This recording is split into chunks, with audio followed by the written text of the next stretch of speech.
Hi everyone, in this tutorial we're going to model a neoclassical facade in Cinema 4D, and we're going to start very simple and we're going to add geometry to define some main shapes that we're going to extrude, and later we're going to add details like ledges, stone frames for the windows, ornaments, bricks, window frames, until we end up with something like this. So let's dive right into it and start modeling in Cinema 4D. Hi everyone, in this tutorial we're going to model this neoclassical facade, and if you want to follow along you can download a project file that I've prepared for you, so please check the video description for the download link. And if you open the project file you will be in the front view and the reference image is already there, so we can get started right away. First of all, I'm going to add a plane to the scene and I'm going to change the orientation to -z. We need 2 width segments and 1 height segment. I'm going to hit C on the keyboard to make the object editable, and I'm going to use axis center to put the axis to the bottom of this object. If you don't know where to find axis center or some of the commands or tools that I'm using, you can always use the commander to look for those tools. Most of the tools are shown here on the right side of my viewport. I've set up the heads-up display so you can see them, but things like axis center or connect points, edges, stuff like that, you won't really see over here. So if you don't know where to find these commands, you can hit Shift-C on the keyboard, which will bring up the command, and you can enter axis center, for example. And there we go. If you double click on this, you can open axis center. So let's move the axis down to the bottom of the object, and then we can use reset position scale rotation to put the object on the floor. And again, if you don't know where to find that, it's in characters commands, reset PSR, or again you could use the commander, enter PSR and double click on this, and the object will be centered on the Cinema 4D grid. Next I'm going to scale this plane to about here, and I'm going to scale it on the y-axis all the way to the top, and I'll change the dimensions to 935 by 1600. Let's go to point mode, and we can delete 1/2 of the object because it's symmetrical. And I'm going to add some geometry to define the main shapes of this facade here, and we'll start with the loop cut tool, and let's put an edge down here where this ledge is, and then we need one here, and I'm going to put one about here where this curved section ends, and I'm going to put another edge right at the top of this window. This first ledge here is pretty simple, and I'm going to model this as a part of the geometry, so I'm not going to do this as a separate object. So let's add a couple of edges here.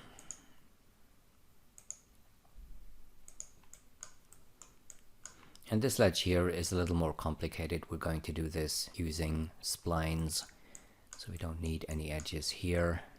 Let's add one here, and I'm not sure what these objects here are. I'm not going to model these. It's probably lights or something. So let's continue adding edges here, and well, let's put one here, and we need another one at the top of this window. Same here. And we're also going to need an edge here.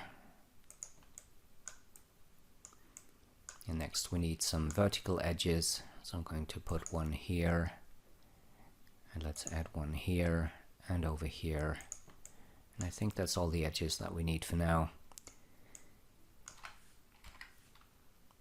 Next I'm going to select these points here, and I'm going to scale them. And let's do maybe 145 for the width of these windows. And if you want, you can also use even numbers for the height of these windows. Just going to change these to 165, and this one I'm going to change to 335.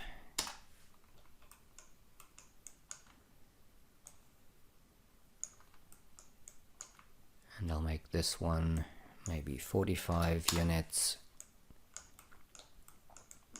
And down here I'm going to select these points, going to scale them to about here, and let's do maybe 220 for the width, and for the height I'm going to use 365.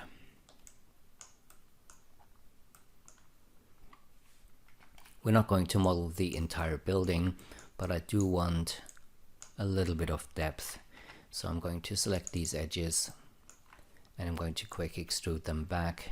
Maybe 150 centimeters should be fine. And I'm going to make that reference image a little bit more transparent. So now we can start extruding some geometry. First of all, I'm going to select the polygons up here. And these are the polygons that define this area here. And let's extrude these back. Let's do maybe, I'll do 20 centimeters. And with the move tool, I'm going to left click on one of these polygons here. And then I'm going to hold down Control and Shift and left click on this polygon, and this will select all the polygons in between. We can delete them, and we also have to optimize the object. I'm going to deselect everything and then use Optimize to get rid of these points. Let's go back to polygon mode, and I'm going to select these polygons here, and I'm going to extrude these back a little bit. Let's do maybe 50 centimeters.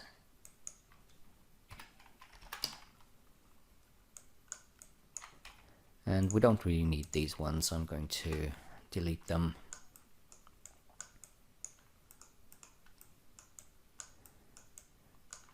And before I create this window here, I'm going to take care of the ledge at the bottom. So I'm going to select all the polygons down here, and I'm going to extrude them a little bit.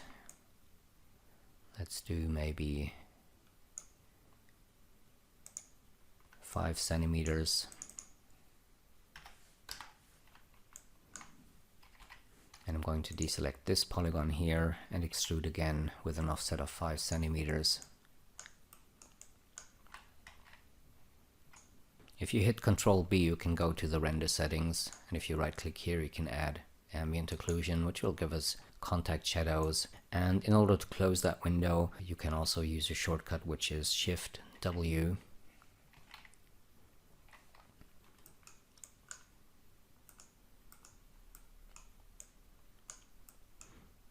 So next, let's go ahead and create this window here.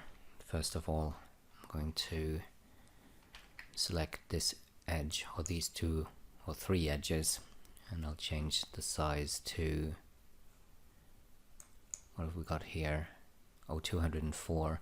Let's change the width first of all. I'm going to select these points here and change the width to 205. Let's also change the width of these ones to 205.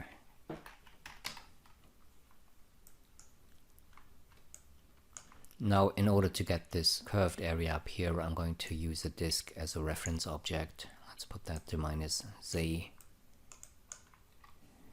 If I hit NH, I can go to wireframe mode. I'm going to remove all the disk segments and then just move it up to here, switch on snapping, snap the disk to this edge. And I'm also going to snap it to midpoint, so you have to switch that on here, midpoint snap. Okay, And as for the radius, we need the radius to be half the width of this window, so that is 205 divided by 2. I'm going to select these points here and just move them down to the top point of the disk here. And now we can select these 2 points and bevel them. And we need to change a couple of settings here. First of all, I want to switch on limit, and we also need a couple of subdivisions. I'm going to use 24 in order to make this curve nice and smooth. And I'm using an even number here just in case I want to reduce the polygon count later. I can select every other edge loop and remove it to get a lower poly version of this object. Now we also get a bunch of new geometry here. We can prevent that from happening by switching on corner n-gons, which will give us n-gons here, and let's increase the offset until we hit the points up here and down here. Let's optimize the object and go to polygon mode. I'm going to select these n-gons here and just melt them into a single n-gon. And in edge mode, I'm going to select or ring select these edges here. Let's deselect these ones. I'm going to use connect points edges to create an additional edge here. And I think I'll just make these 145.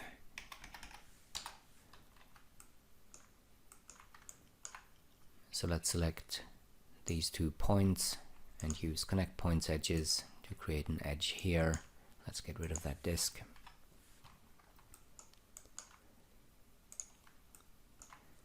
And before I remove the n-gons, I'm going to connect some of the points just so we get a more even distribution of the geometry. So let's select these points here, for example. We can connect these, and maybe let's connect these 2 and these ones. And we have to do the same thing on the opposite side. So I'm going to select this one and this one, connect them, and then I'm going to select these 2 and connect them, and these 2, and maybe we could add an additional edge down here. So I'm going to use the knife tool and switch off visible only, and let's make a cut maybe from one of these points down here. Let's use this one and cut straight across.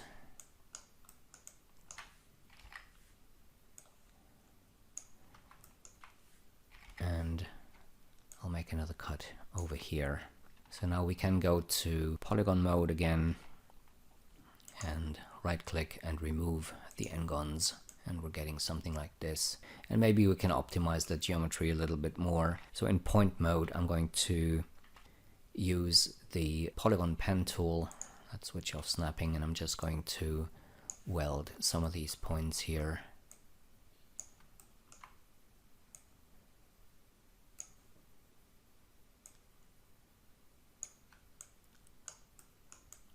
And that means we can get rid of some of the edges again. So I'm going to select these ones and dissolve them, and same down here. I'm going to dissolve these edges as well.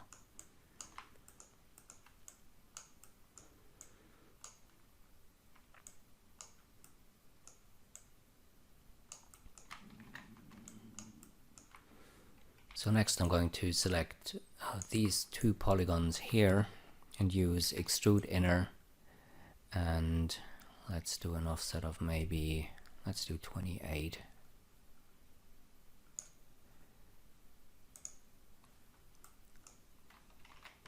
Go to point mode, select the points down here. We need to move these down a little bit and line them up with the bottom of this window. And up here I'm going to select all of these points and just move them up a little bit to line them up with the reference image again. So something like this. Let's go back to polygon mode, hit UY on the keyboard to grow the selection. So we have these polygons selected. I'm going to extrude these back a little bit. Let's do maybe -20 here. And then I'm going to select these two and extrude them back. -50. And I'm going to delete these polygons.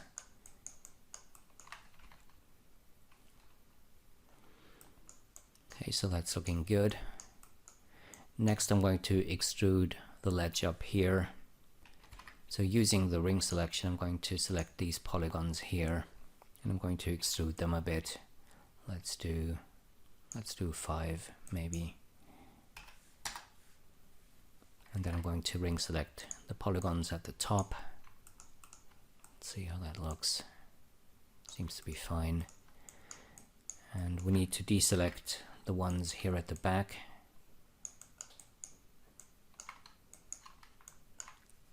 And this one over here, and I'm going to extrude again with an offset of 5 centimeters.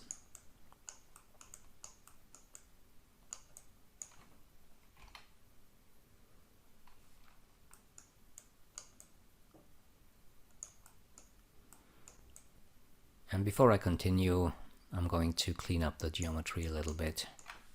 So we have some polygons that we created by extruding the bottom here that we don't need. So let's get rid of those.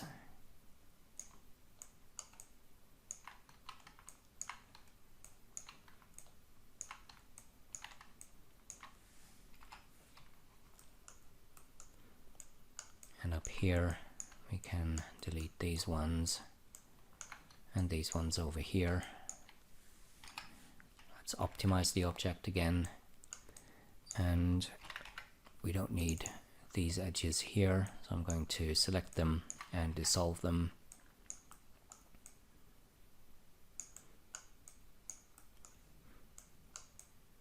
And up here I'm going to use the polygon pen tool and I'm going to weld the points here and over here.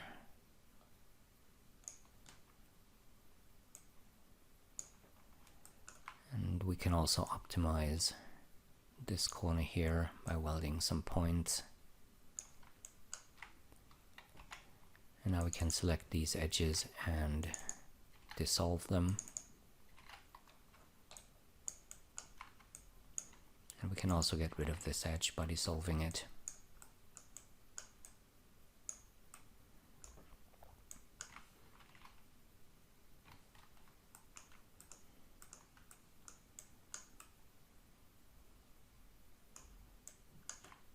So let's continue with the first ledge up here. And for this ledge we're going to use splines. So let's grab the spline pen tool. I have mine set to linear by default because we're only going to draw straight lines. And on this side of the building, the shape of this ledge is not really very clear. So let's go ahead and take a look at the other side of the building.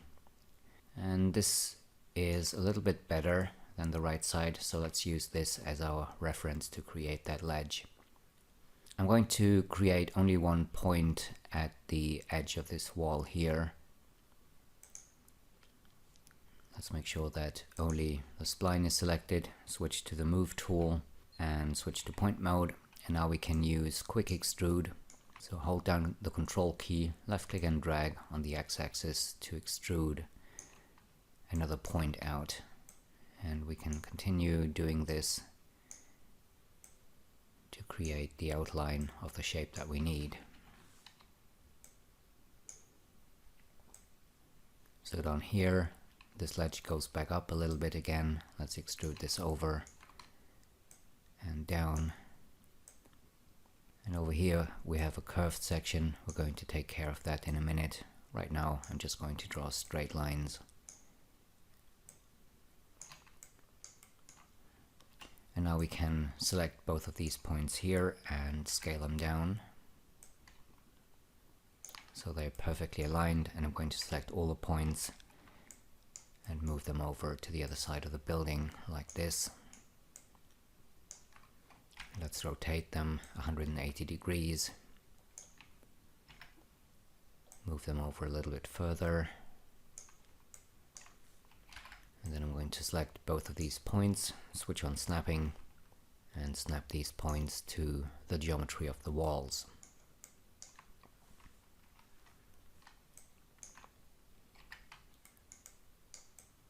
And next we're going to create a path spline, and for this we're going to use the spline pen tool again, make sure that everything's deselected, and I have snapping still switched on, and what I'm going to do is I'm going to create a point on these three edges here. And then I can select all of the points and scale them down to 0 on the y-axis. Let's go to the move tool. I'm going to change the axis and move it all the way over to the right here. And now I'm going to use axis extension. I have snapping switched on, I have my move tool selected, I can hold down the control key, right click on the y-axis and move this arrow down until it snaps to this point. Then hold down your left mouse button and snap this white line that you're getting to this point here.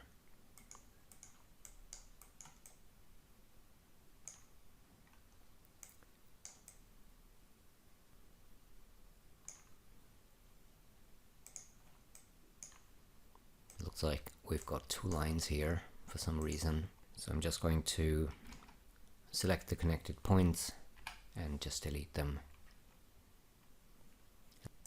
And I'm also going to reset the x-axis to 0 here.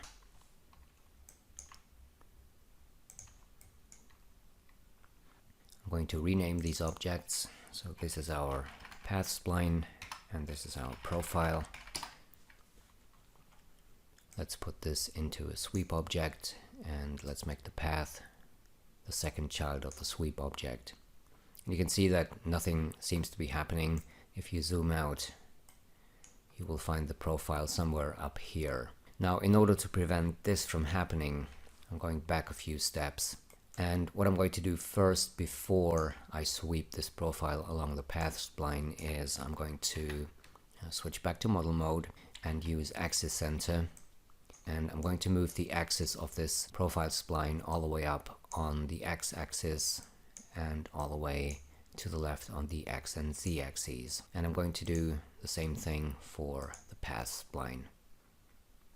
And now if we put our profile into a sweep object and add the path spline, we should get our ledge, and it's going to be right at the position where we need it. And I forgot to do one thing. On the profile spline, I'm going to hit Q to switch off the sweep object and switch to point mode. We still need to add that curved section down here. So I'm going to select this point and chamfer it until one of the 2 points gets welded to one of the corners. In this case, this point got welded. And I think I'm just going to delete this point and move this point here to the same position on the x-axis.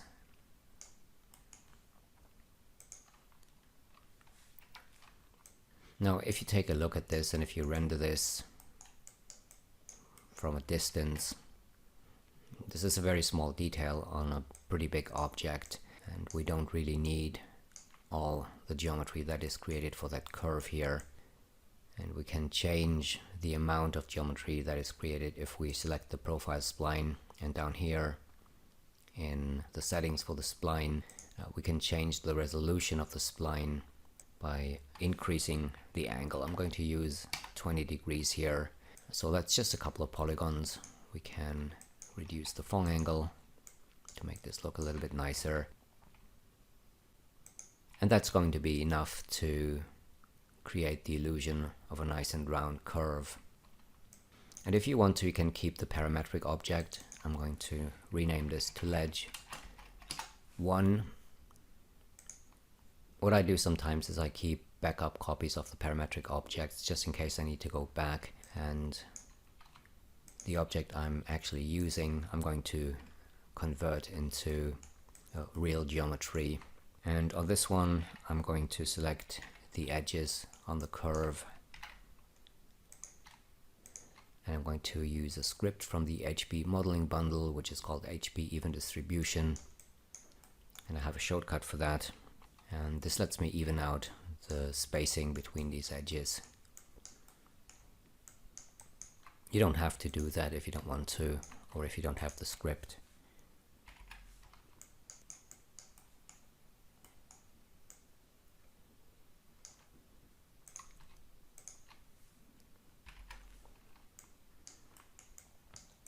Okay, so that's our first ledge done. Let's move on to the next one, which is this one up here. And this one is pretty straightforward, I think.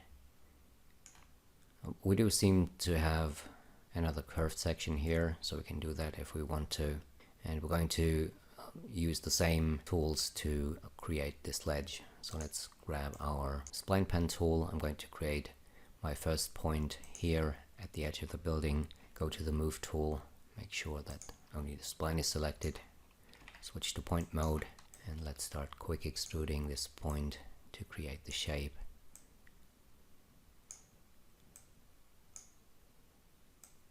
So this is going to be that curved section. Let's do something like this.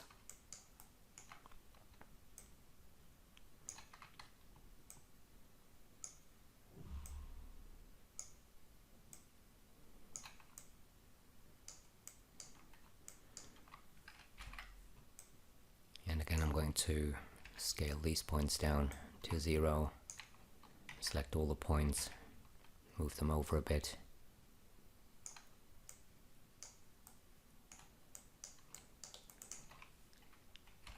And then I'm just going to snap these 2 points to the walls, like this. So next we need another path spline. So let's grab the pen tool again, make sure that snapping is switched on, create 3 points, select them all. Oh, and I can see I seem to have created a single spline. So maybe I didn't deselect the profile spline before I started creating the path spline. What I'll do to fix that is just select one of these points here, select the connected points, and I'm going to split these off, delete these points, and select our new spline here. I'm going to select all the points, and let's scale these down to 0.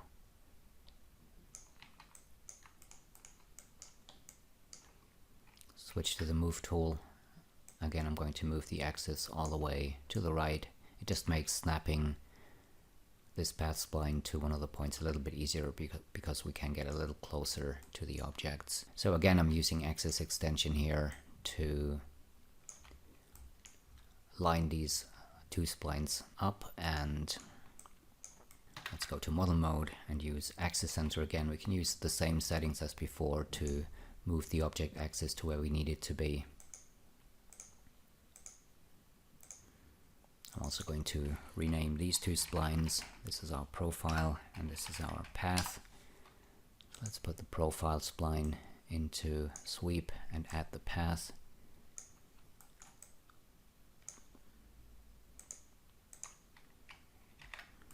And again, I forgot to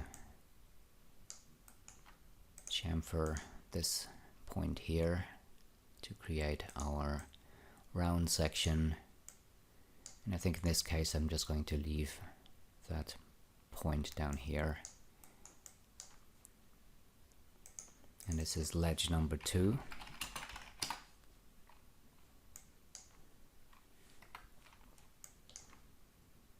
And like before, I'm going to keep a copy of this, hide the original, make this one editable. Let's also change the Phong angle to 33. Oh, I forgot to decrease the resolution. So on the profile spline, I'm going to change the angle to 20.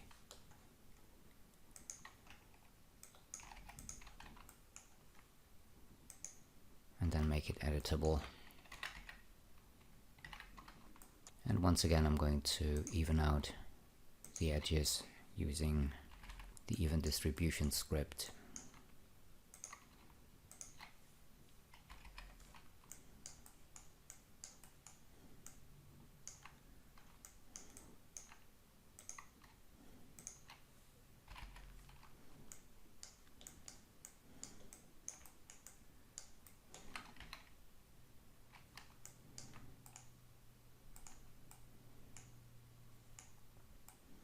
The ledge at the top is a little more complicated than the other ledges because we have these cube-shaped ornaments, and right at the top we have this stepped section and it wraps around these cubes here. And that means we can't really use just one spline to create this shape by sweeping a profile spline along a path spline. So what we need to do is create two separate objects. And we're going to start with the main shape, and we can use that to create these cube-shaped ornaments at the top as well. So let's grab our pen tool. I'm going to deselect everything, and let's put our first point about here. And I'm going to quick extrude this down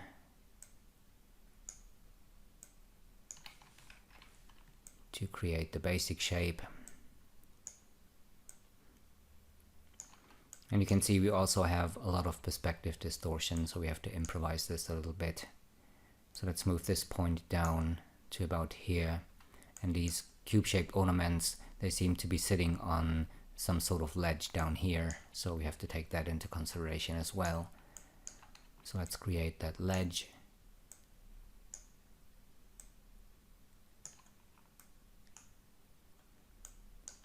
And this down here, you can't really see it on this part, on this side of the building, but if you take a look at the other side, it seems to be a curve here. So let's go ahead and create that. I'm just going to extrude this down and over to here. And then we have another curve going inwards like this. And we have another little ledge at the bottom.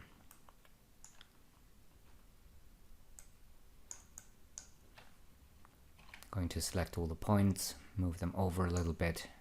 Let's reset the axis here to 0. And I'm going to snap this point to the wall. And as a matter of fact, I'm not going to create the top and bottom of this object right now, so we might as well delete this.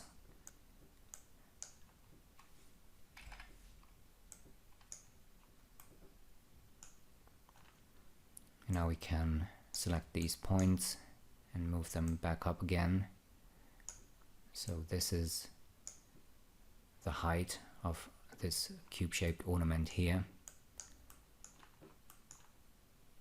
And maybe I'll just line these points up by scaling them down to 0.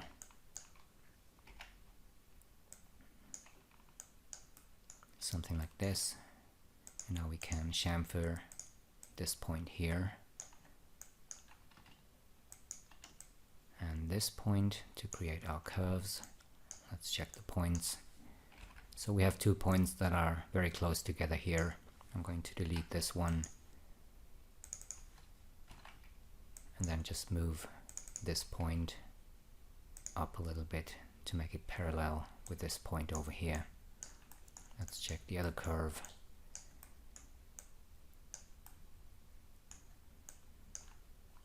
I think what I'm going to do here is I'm just going to weld these points together.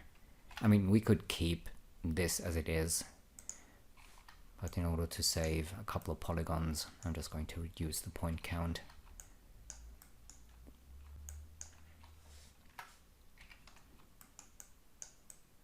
So I think that's looking okay. Next we're going to create our path spline.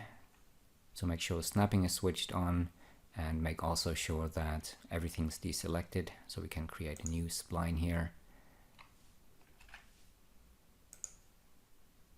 I'm going to create the usual 3 points, select all of them, and then just scale them down to 0.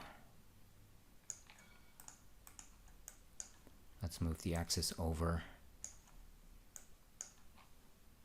and then I'm going to use axis extension again to line these 2 splines up like this. And let's use axis center with the same settings as before to move the object axis to where it needs to be. And let's call this profile. And this is our path.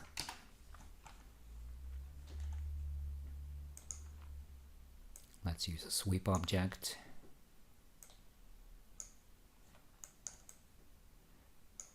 So that's looking good, I think. What I want to do is reduce the Phong angle to 33.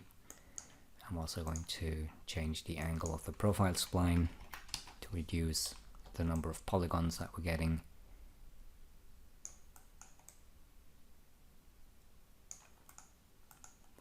And it looks like we're intersecting the wall a little bit. So let's select the profile spline, go to point mode, select all the points. I'm just going to move these over a little bit. So this area here is not intersecting the wall.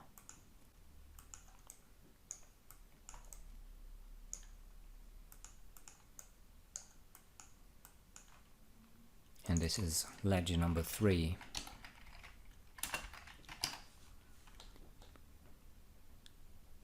I'm not going to make this editable yet because I need this for later. I'm also going to create a version of this ledge where everything is a single object. Right now we're going to reuse the profile spline to create the top ornament, and all we need to do here really is delete the points here. And then what we can do is we can put this in an extrude object, and I'm going to make this editable right away. And in the top view I'm going to make a cut using the line cut tool, switch off visible only, hold down shift so we can create a 45-degree cut, and we can then delete these points and select these edges. I'm going to extrude these over a bit, scale them down. Let's reset this axis here. And then I'm going to move these points over to, let's select all of the edges first. Move these into position. And then let's move these back a bit to about the center of this cube-shaped ornament here. I'm also going to reset the axis for this object. So in model mode I'm going to use axis center, and I'm going to, let's reset this, and we need to move the axis all the way to the top and all the way back. Well, actually we need to move it all the way to the left on the x-axis as well. So now we can use a symmetry object, and let's make this editable.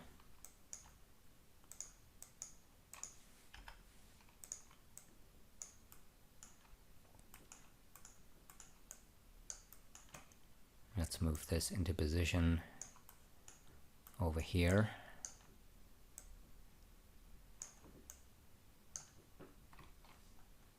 I'm going to scale this a little bit on the x-axis like so. And let's switch on ledge number 3. I'm going to move this forward, and let's take a look. Let's go to edge mode. I'm going to dissolve the edges at the center.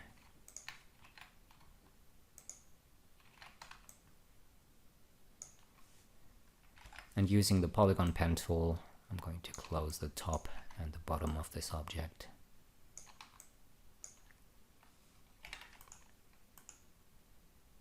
And it seems we have a couple of points here that we don't need.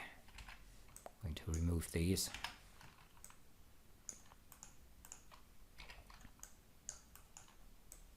And I'm going to snap the points at the back to the wall. need to move these back a little bit further to here.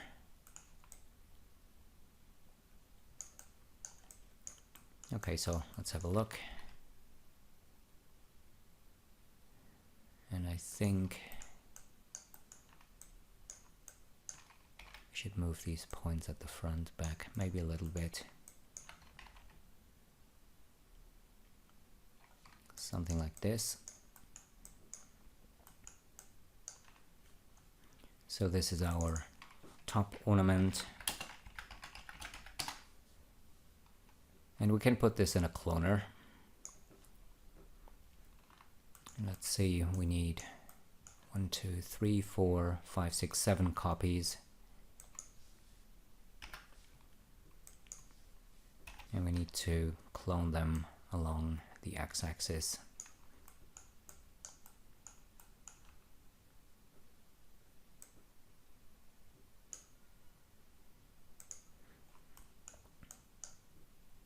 And I think I'll do maybe 68 centimeters for the distance. And that means we need to move the cloner on the x-axis to a position where this ornament here has the same distance from this ornament here on the left side. So we need to move this to 68 divided by 2, which is 34. Because we want to make sure that we get even distances between these ornaments all along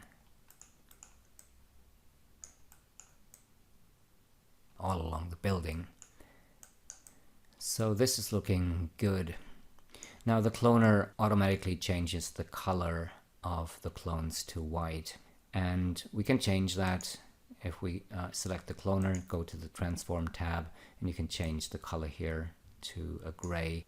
The problem is that you'll never get the gray of, the gray that the default objects have in Cinema 4D. What we can do is we can use the color picker and click on this wall, and you can see the color changes a little bit, but it's still not quite the same as the default objects. And I think that is because of the default lighting. If we switch the display to a constant shading or constant shading lines, we get an evenly lit scene. And now if we do the same thing again, pick the color of the walls, our cube-shaped ornaments will get the same color. If I switch that back to garage shading lines, you can see now we have exactly the same shade of gray. So these are our top ornaments. I'm going to put some of these on the side as well. I'm going to copy the cloner. And let's see, before I move this cloner, I'm going to change the object axis, and I'm going to snap it. Oh, it looks like we can't do that. So what I'm going to do instead is take out this ornament, use axis center, and this time we need to put the x-axis at 0.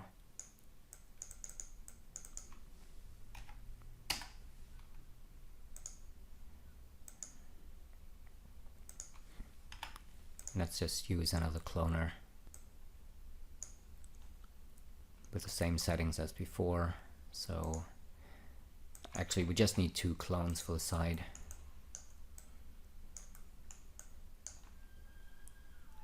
And we need to space them apart 68 units on the x-axis. I'm going to quickly change the color of these as well.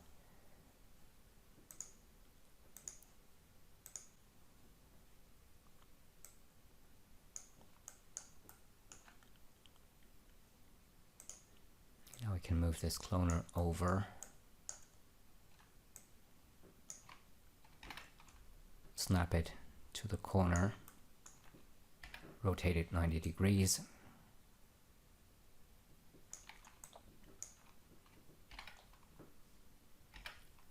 just going to move these over a little bit and give them the same distance from the corner as the top ornaments here at the front, so that looks about right.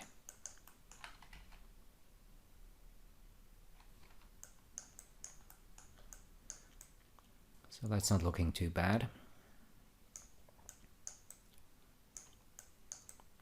Now if you want to keep these parametric objects, you can do that. In order to close the gaps, you will need to add additional geometry, though. That is, you'll need to create additional points. If I switch that off, let's switch these off too.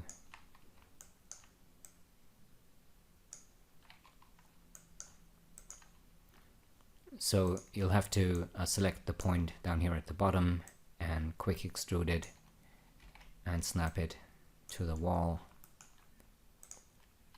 And we can't really do this with a point at the top. In order to be able to quick extrude that point, we need to right click and reverse the sequence first. And now we can quick extrude this and snap it to the wall as well.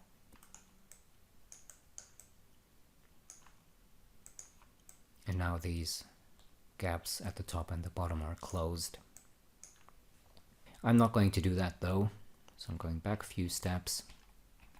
Because what I want to do is I want to create a single object that consists of the main shape and the top ornaments. And for that I don't really need a top and bottom, at least not right away. So what I'm going to do next is I'm going to copy the ledge and the top ornament, and I'll just paste them into a new scene file. And then I'm going to turn these into a single object. Now first of all, I'm going to make the ledge editable, and in edge mode I'm quickly going to even out the geometry like I did before.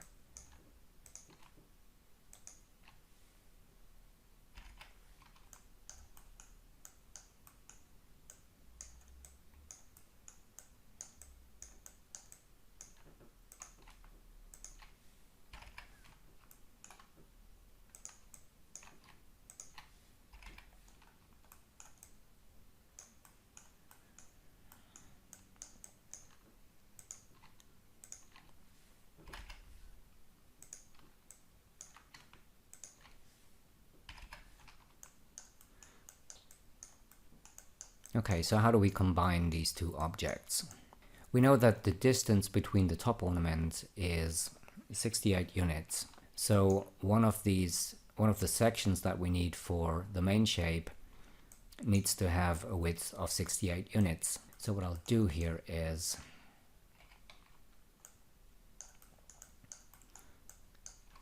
I'll make a cut, switch off visible only, anywhere here, and then we can select these edges and scale them. First of all, I'm moving the x-axis all the way to the left, and now I can enter 68 for the width, and we need another cut. Let's reset the axis first. Sometimes bad things happen if you don't remember doing that. So let's make another cut, select these edges and just delete them. And over here on the left I'm going to do the same thing. Actually, I'm going to create two cuts here.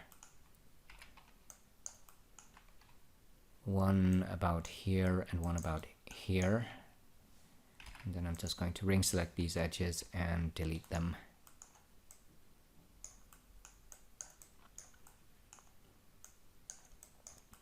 And over here we'll need an edge or an edge loop at the center. So I'm going to select these edges and use connect points edges to connect them.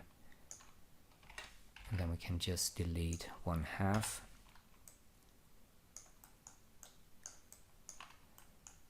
And I'm going to do the same thing with the top ornament. So ring select these edges. It's not ring selecting everything. Let's just see what's going on here. I'm optimizing the object, and that reduces the point count from 28 to 24. And now we're able to select the entire ring, connect these edges, and let's get rid of the right side here. Now, in order to be able to combine these two objects without creating a total mess, we'll have to add some more geometry to both of these objects.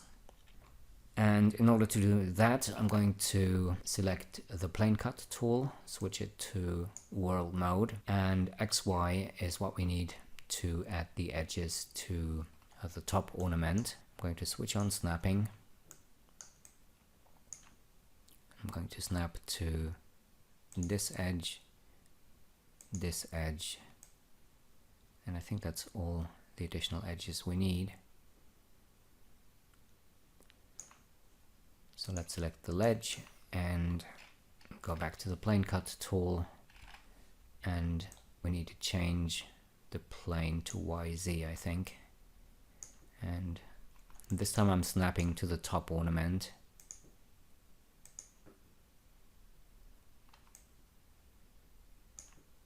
Yeah, that's not working. So I'm going to eyeball this, and we'll just line these edges up.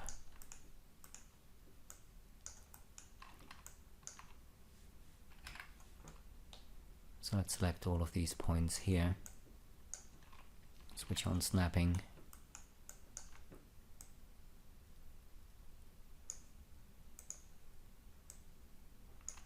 and snap them to this line here.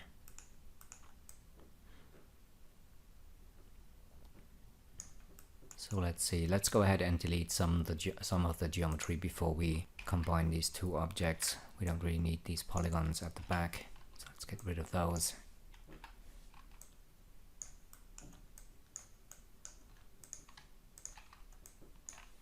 I'm going to delete these.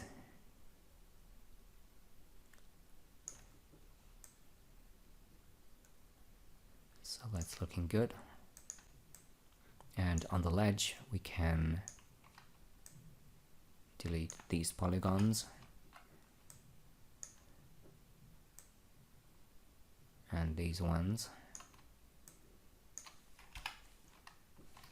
Oh, I deleted too many.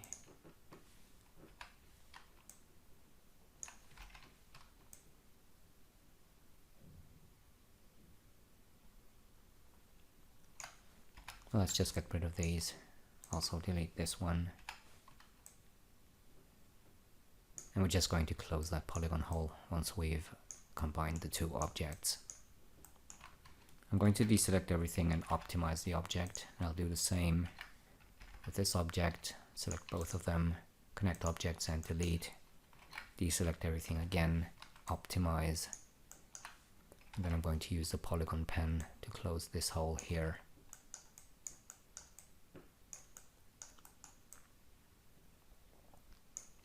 I'm going to put this in a subdivision surface object, and that's just so I can see if anything's wrong with the geometry, and it looks like everything's okay. It doesn't look nice because we haven't any control edges, but I can tell by the way the geometry is deforming that the mesh is okay. So now we can go ahead and optimize that object a little bit. Again, I'm going to use the polygon pen tool, and we can weld the points here to the corner.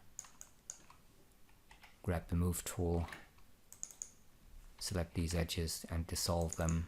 Same here. And I'm also going to weld these points here.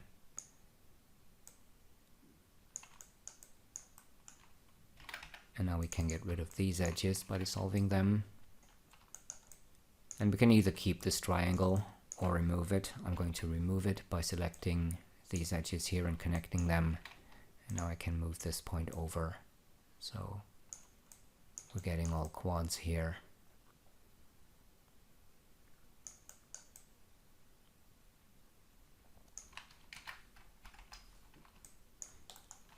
And now we can select the polygons of this section here and use the mirror tool to create the other half of this polygon selection. I'm going to hit Shift C, enter mirror, and it's the first one in the list here that we need. And we want to switch the coordinate system to object. And now we should be able to mirror this over by left clicking here. I picked the wrong plane. Yes. So we also need to change the plane. Let's see. I always have to guess. So it's the ZY plane we need. So that's looking good. Let's go to edge mode and select these edges and dissolve them. And maybe we could even reduce the geometry a little bit further. I'm going to select these points here, these ones, and I'm going to set the size on the x-axis to 0, optimize, and that will give us this triangle here. And again, we can keep that or we can remove it, and I'm going to remove it by selecting these two edges here and connecting them. And then we can move this point over a little bit to about here.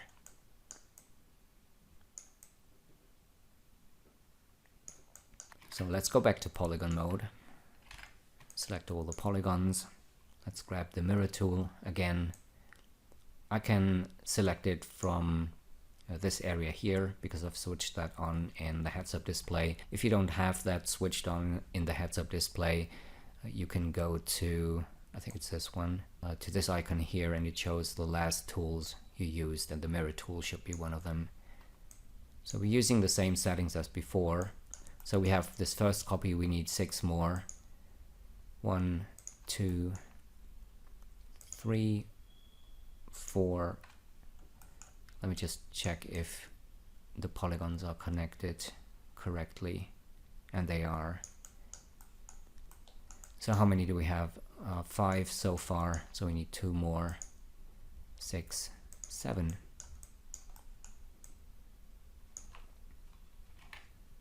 And in edge mode, I'm going to select these edges here. I'll just move these over a little bit. And then I'm going to use stitch and sew to connect these edges to these ones. But before I do, I need to make sure that we have an even number of edges, because we have this edge here that we don't have on this side of the ledge. So I'm going to select these 2 edges and just connect them. And now we can select these edges and use the stitch and sew tool and hold down Shift, left click and drag to connect these edges. And then we can select these ones and just dissolve them.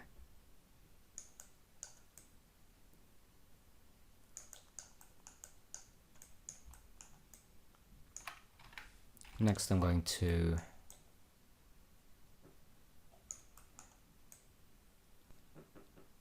select this area here. I'm going to split it off. So the split command, you can find that if you right click, it's somewhere, it's down here. And the shortcut is UP. I have a custom one which is U7. And we have this additional object here.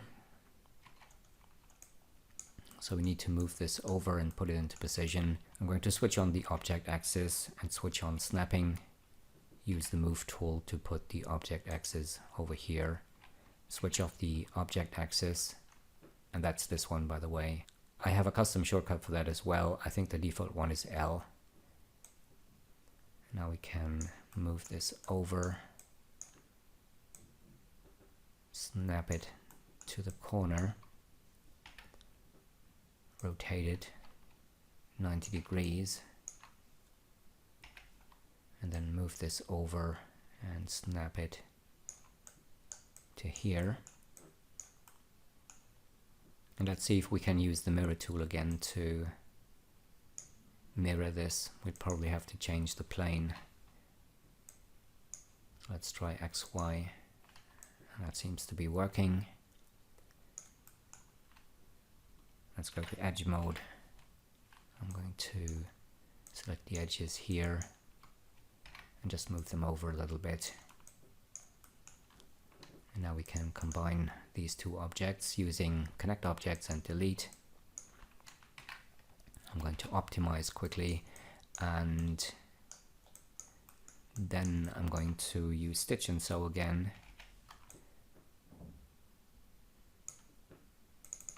to connect these edges.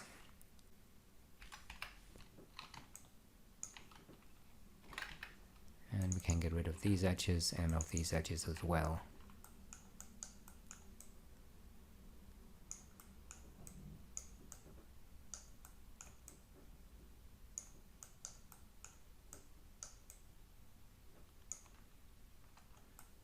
I'm going to connect this edge here and then connect these 2 points, which I can't seem to do.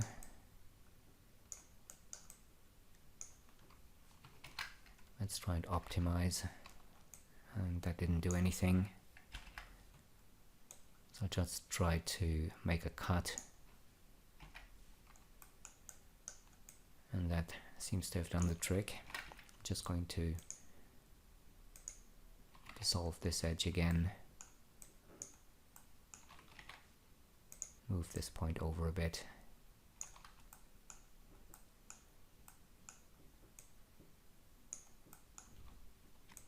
dissolve this edge and this one, and then just connect these two.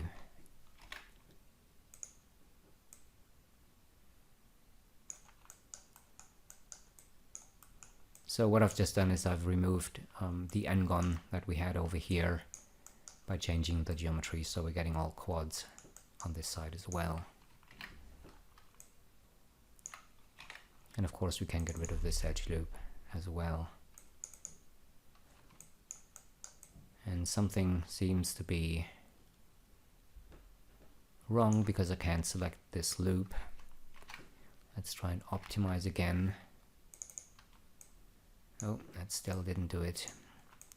What if I just select these edges and dissolve them, and these ones?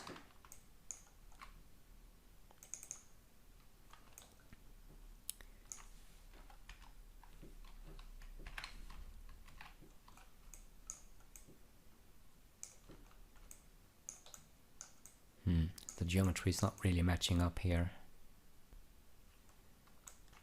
Well, it isn't here. So what I'll just do is I'll weld these points.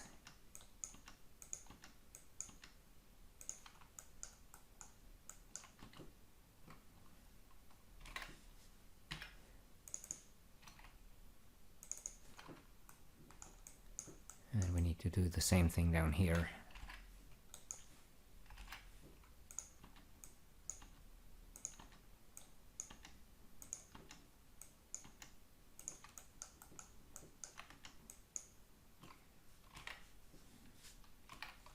Dissolve these edges.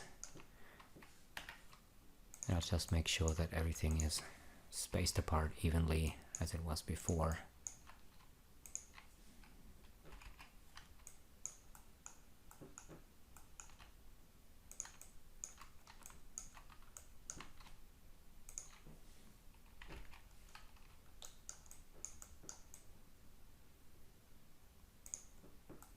Using a subdivision surface object again just to check the mesh,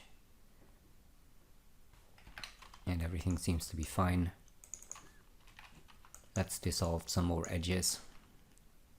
We don't need all of these anymore.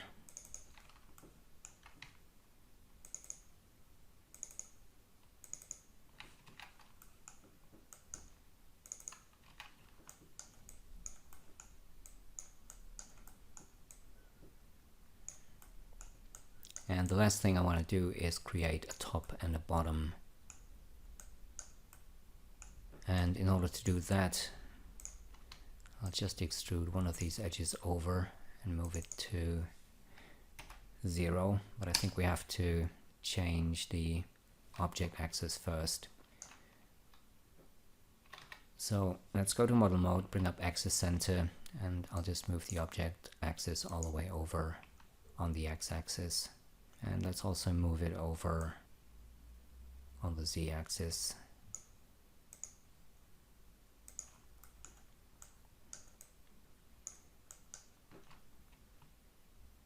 I'm switching on the axis and snapping. I'm going to move this manually because I want it to be up here. So back to edge mode, and now we should be able to move this edge over to 0.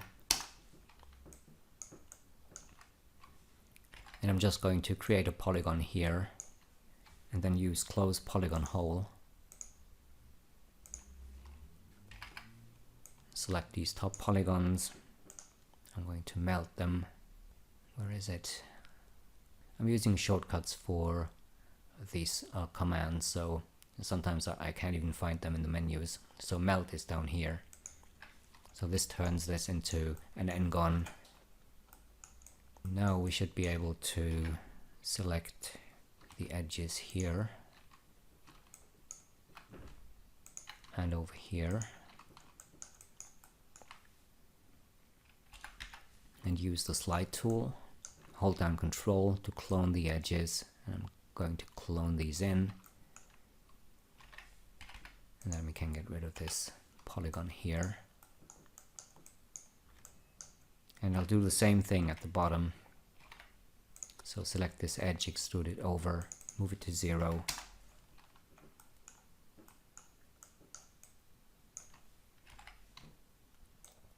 Create a polygon here, close that polygon hole.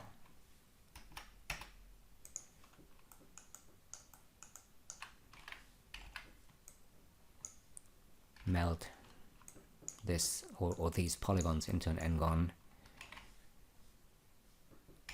and then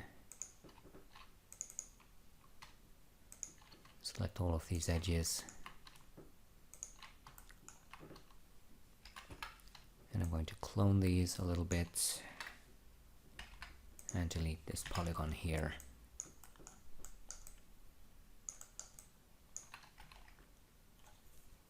So you may be wondering, why am I going to all that trouble to create this as a single object?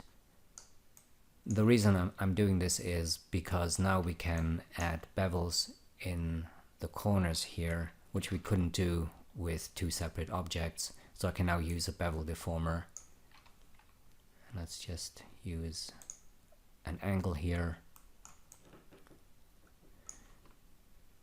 and reduce the offset a little bit. I'm not going to actually use that, but in case you need bevels, this is how you could do that. And you can't do that if these are separate objects. So we're getting nice highlights on the edges now if we render this. And that's why I went to all the trouble to create a single object out of these top ornaments and the ledge. So let's go ahead and copy this ledge, and I'm going to paste it to my original scene file. I'm going to make ledge number 3 invisible.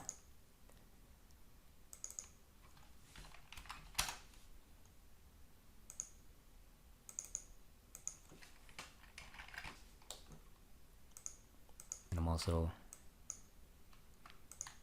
well, these are already hidden. I'm going to keep backup copies of these. I'm going to select all of these, hit Alt-G to create a null object, and call this backup. I'll switch that off. And let's paste our ledge in there. And the only thing that we still need to do is snap the edges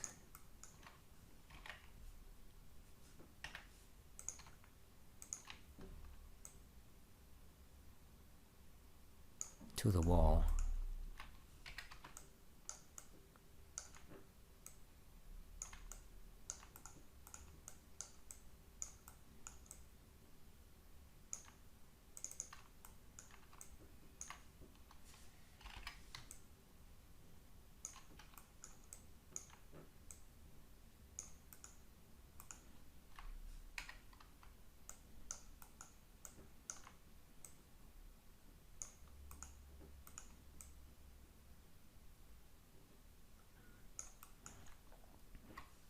Same with the edges on at the top.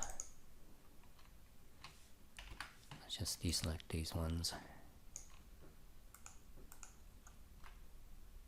I'm going to move these ones back to here.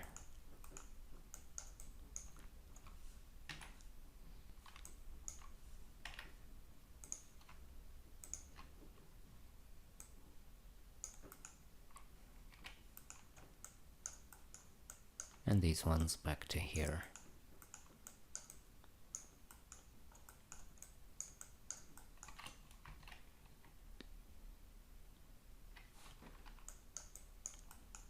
So that's looking pretty good. The last thing I want to do is create a roof. We can use the wall to do that. And what I'm going to do here is I'll just make a cut using the line cut tool, visible only switched off. I'm going to snap to the top of the ledge, then hold down Shift to make a straight cut over to here. Let's put this into solo mode. Let's just weld this point.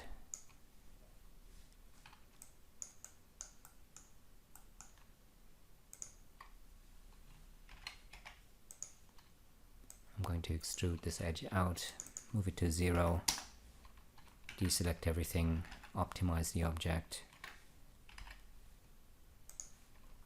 ring select these polygons here, let's switch off solo mode,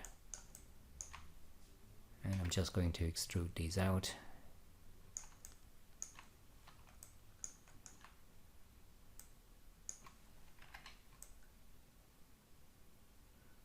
To about here maybe.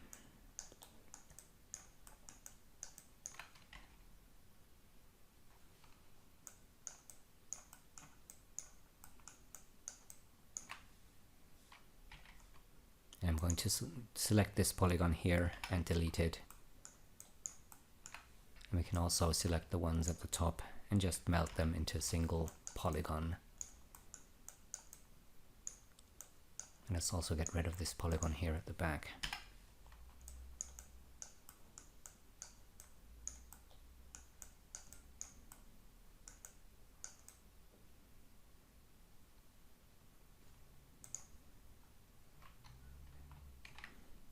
We still have an N-gon on the wall.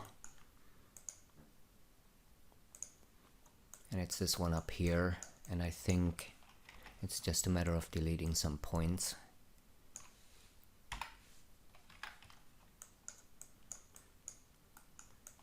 And over here, I'm going to select the points here. And I'll just move these ornaments forward a little bit.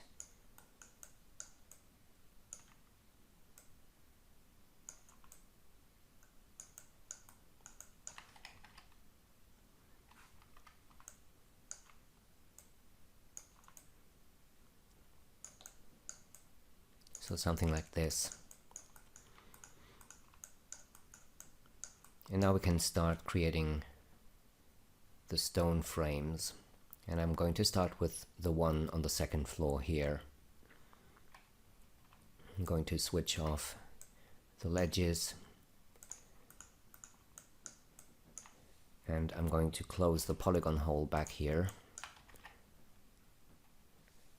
Select the polygon. Split it off, delete the polygon again. Let's make that wall invisible. But before I do, I'm going to grab that new object, which is going to be our stone frame second floor.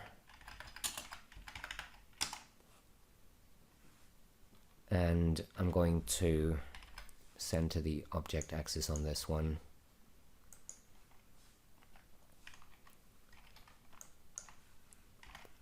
And I'll just snap it to the front of the wall.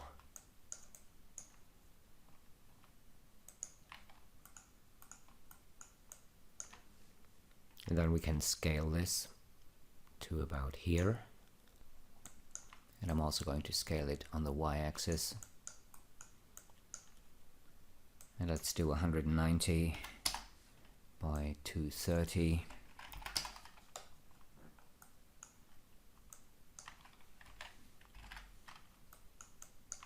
And I'm going to make a loop cut here. And we have this cutout here at the bottom, so I'm going to add another loop cut here. Then ring select these edges and use edge cut with 2 subdivisions. And I'm going to scale these out to about here. And we can delete this edge here. And let's select these 2 and extrude them to about here. So we've got the basic shape. And now we can select all the polygons and just melt them into a single n-gon. And I'm going to delete the points that I don't need.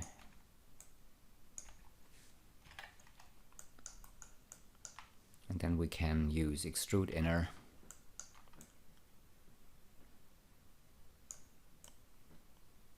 a couple of times.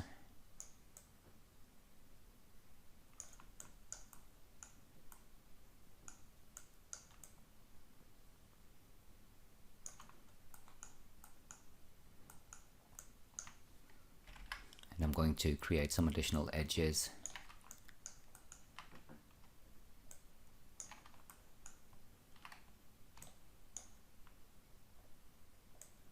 Like so.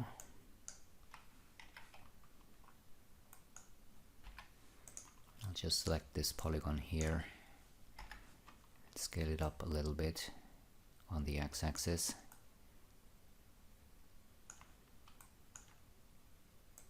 Maybe a little bit more to about here. And then we can use extrude inner again and again.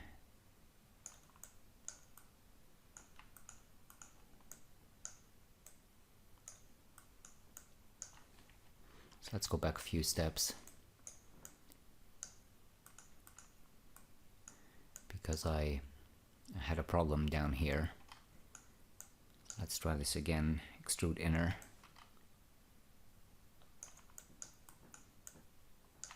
Let's go to point mode. We have 2 points that are very close together. I'm just going to weld these.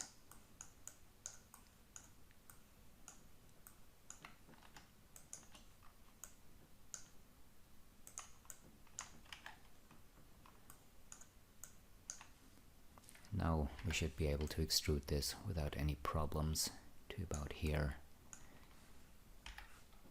And let's scale this up a bit on the x-axis.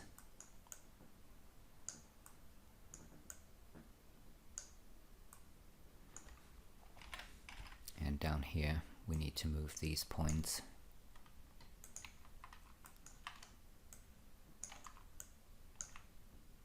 Down a little bit.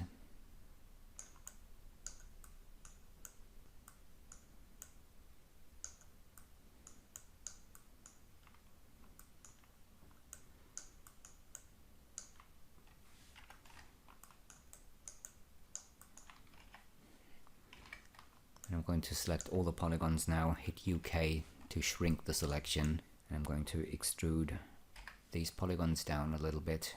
Let's do -3. Let's have a look. Hit UK again to shrink the selection, and I'm going to extrude these -5. UK.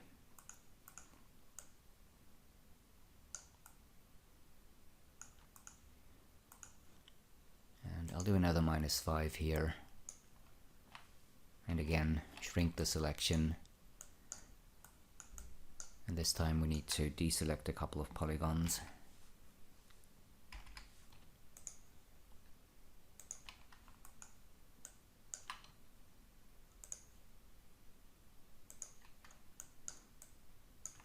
And extrude these ones down, -3 maybe. Shrink the selection, extrude these ones down. Let's do -8. Well, let's do -10. And shrink the selection again And I'm just going to extrude this polygon back, -50, and delete it. So let's have a look at the shape, and this is looking pretty nice, I think.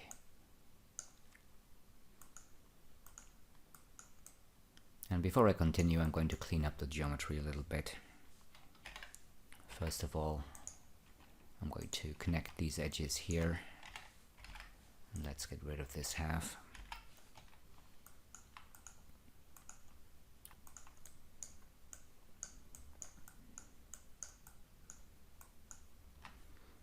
And using the polygon pen tool, I'm going to weld some of these points here.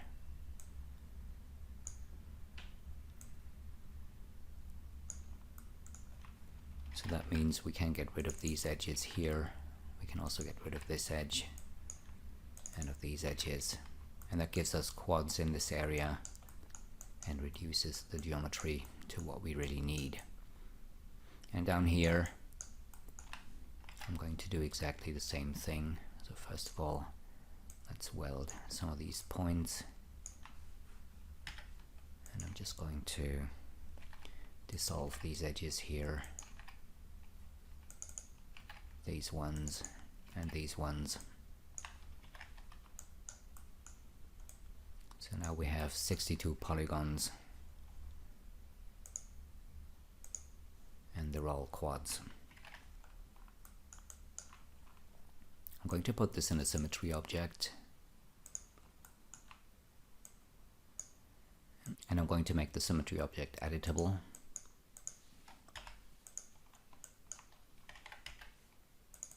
Dissolve the edges at the center, and let's select the outline. I'm going to extrude these edges back and then snap them to the back of the object.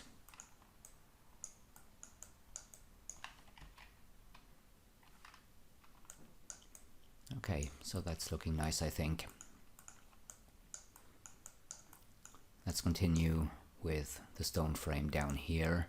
And this one is mostly the same shape as this one up here.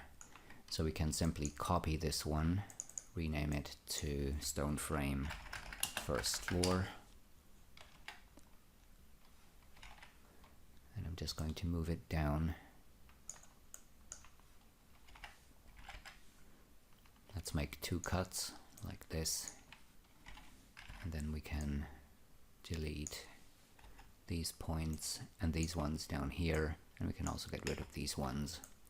And let's select these ones and move them over to about here.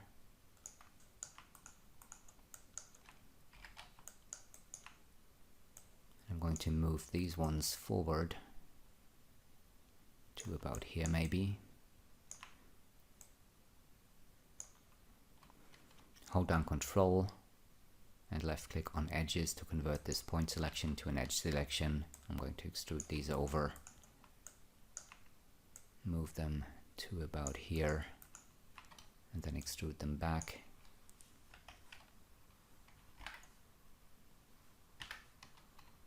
And I'm going to use axis extension to line these points up here.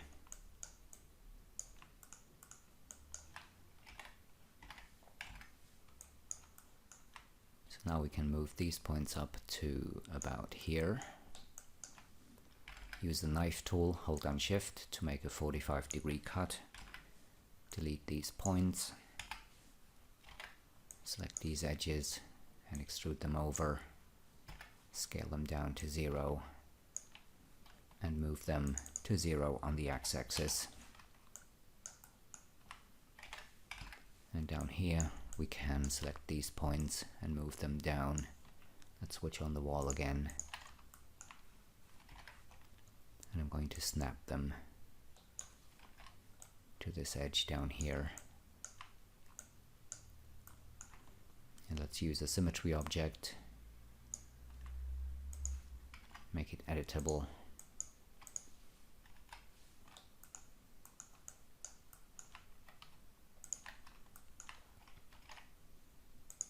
and dissolve the edges at the center.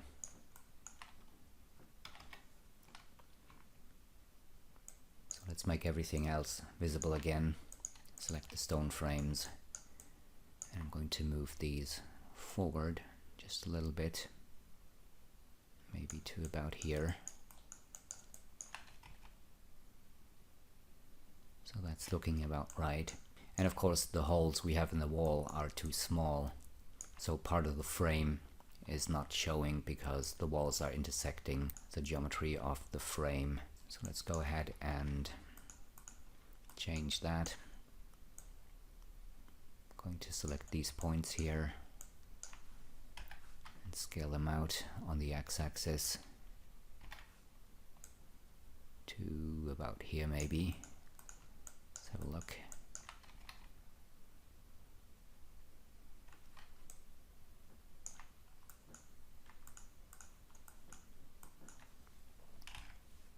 And let's select these points.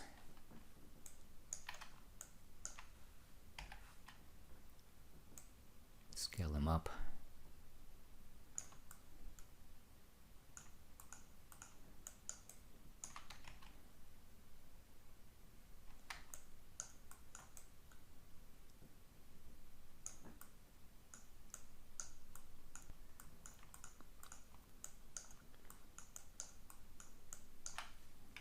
And down here, I'm going to move these points up a little bit to about here.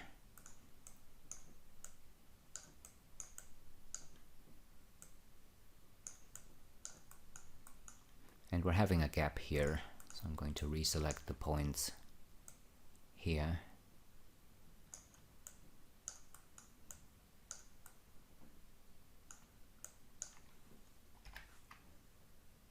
And scale them back down again a little bit.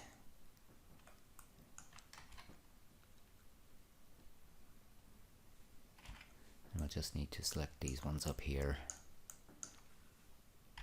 and scale them down a little bit further.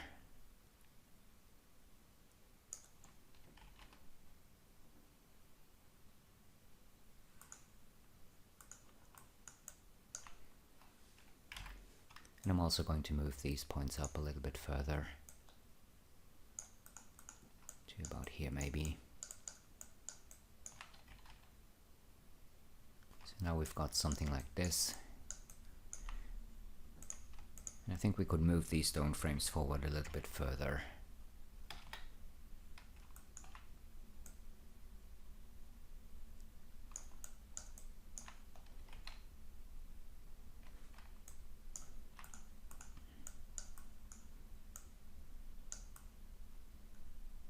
And it looks like we have another ledge down here, so I'm going to add that as well. And for that I'm going to select the wall and use the knife tool, switch on snapping, and I'm going to snap to this point here on this ledge, and I'll make a cut straight across.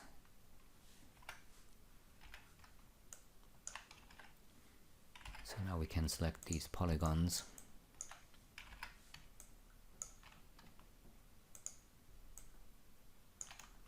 and these ones. And let's extrude these out a little bit. Something like this.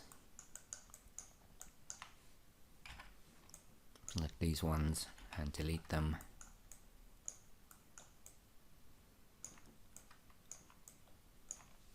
And delete these polygons. Optimize the object.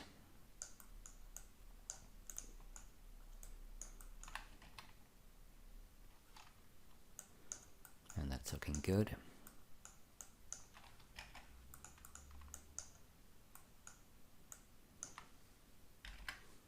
I'll just straighten out these edges here, or this edge.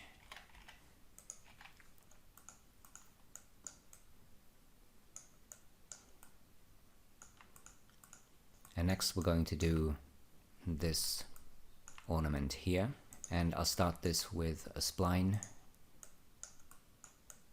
and I'm going to create my first point here, and then quick extrude it down. Move this over a little bit to about here, and then use quick extrude to create the rest of this shape here. And over here we have a curved section.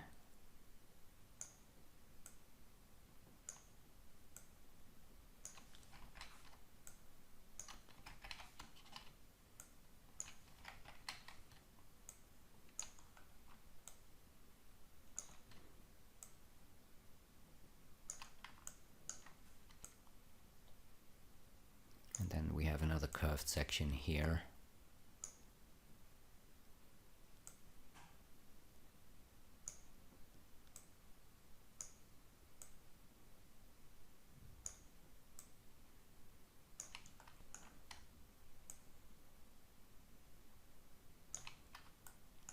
And I'm going to snap this last point down to the stone frame here.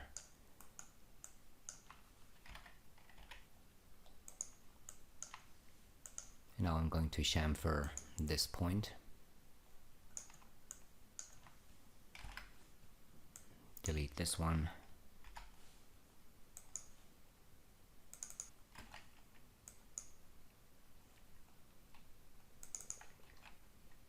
Move this one over. Let's chamfer this one.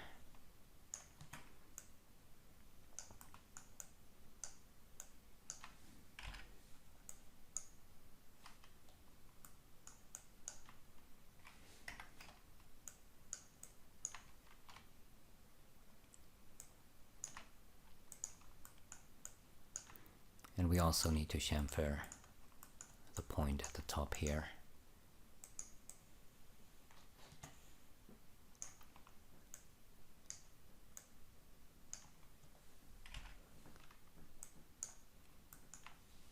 I'll just delete the one at the top.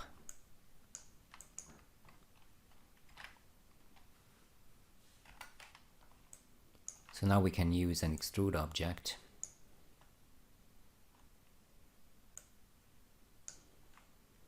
And I'm going to extrude this back quite a bit. We have too much resolution for this spline, but I'm not going to change that by decreasing or increasing the angle. And the reason for that is because we're getting too few polygons up here. So let's go back. I'll just make this editable as it is, and then I'm going to even out the geometry up here.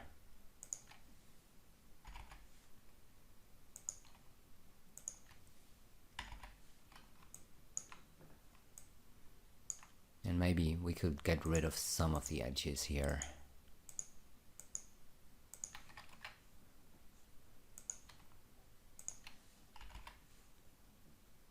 So that should be enough to give us a nice curve here.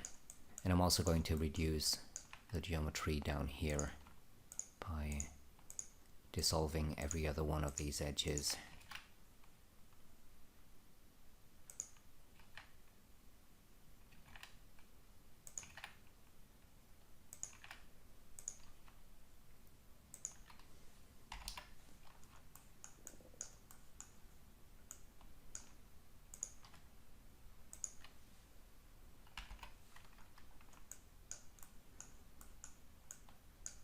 Same down here.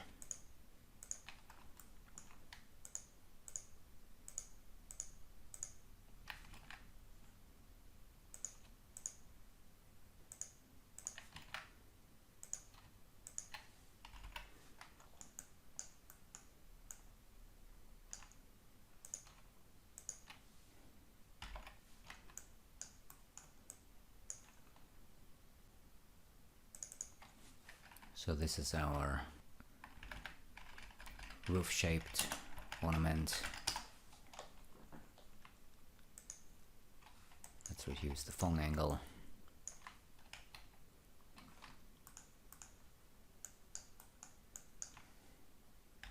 And then I'm going to use the knife tool, make a 45-degree cut. Let's Let's delete these points. And select these edges here, extrude them over and scale them down.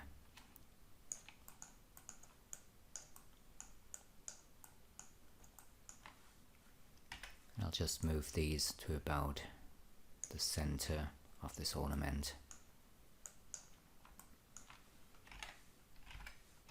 And let's switch everything else back on. I'm going to move these points over. So I'm lining this roof up with the edge of the stone frame on the second floor.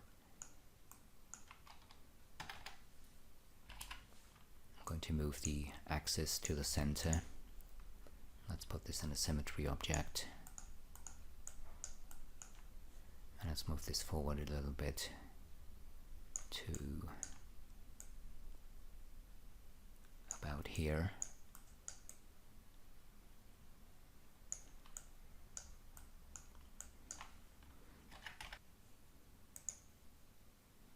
And I'm just going to put the object axis to here, switch off the object axis, and then I'm going to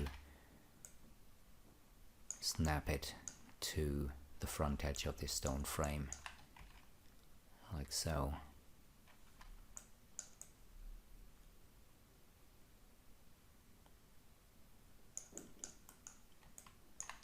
So I think that's looking good.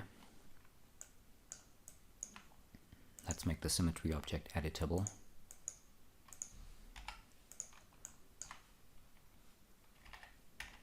And I'll just get rid of the edges at the center. And if you take a look at the reference image, we have this extrusion here at the front. And in order to get that, I'm just going to select these two edges here and this one. And I'm going to clone these in a little bit.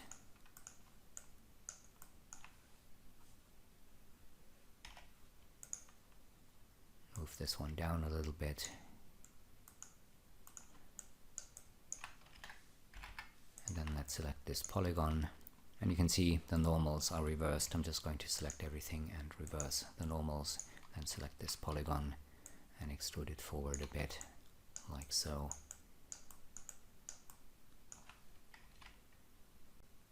We still need to close the top and bottom of this roof-shaped ornament.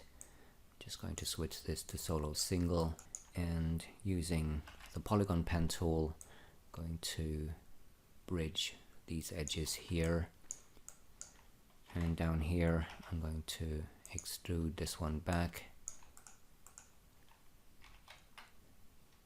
snap it to the edge at the back. And we've got an edge over here, we can just select it and dissolve it, and then let's use a bridge tool to bridge these edges here.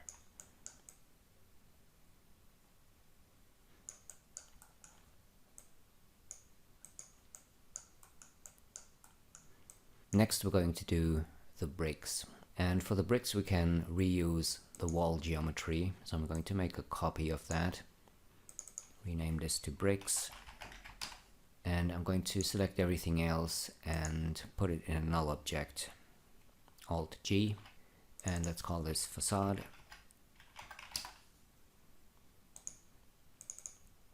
I'm also going to change the names of the ledges here.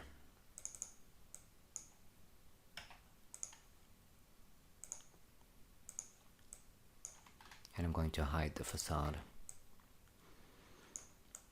So first of all, we need to do a little bit of preparation and get rid of some of the geometry. And I'm going to delete everything that I don't need, basically. So let's get rid of these polygons here.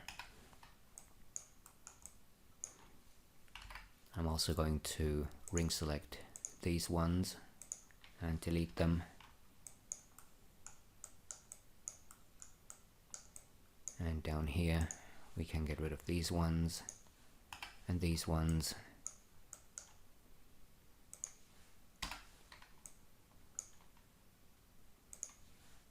These ones.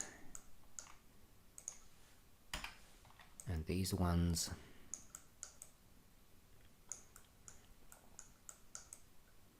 And we can also ring select everything here.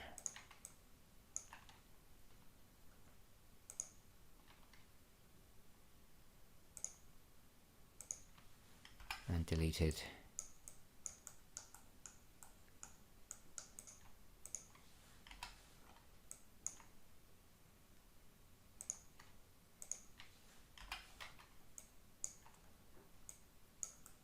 And down here we can get rid of everything here.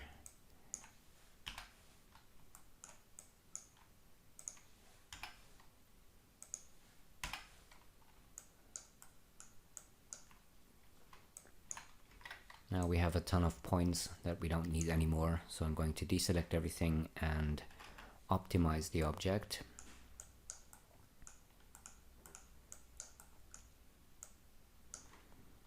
And down here we can get rid of these edges. Double click on one of these edges down here to select the entire loop. And I'm going to dissolve these. And there's more geometry that we can get rid of because we don't really need any geometry where the ledges are, for example. So if I switch the facade back on,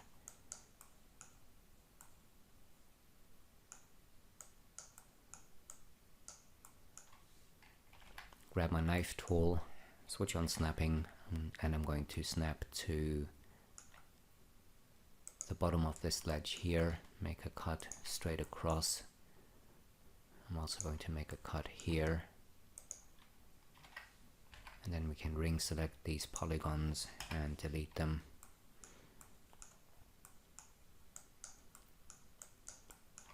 Same up here.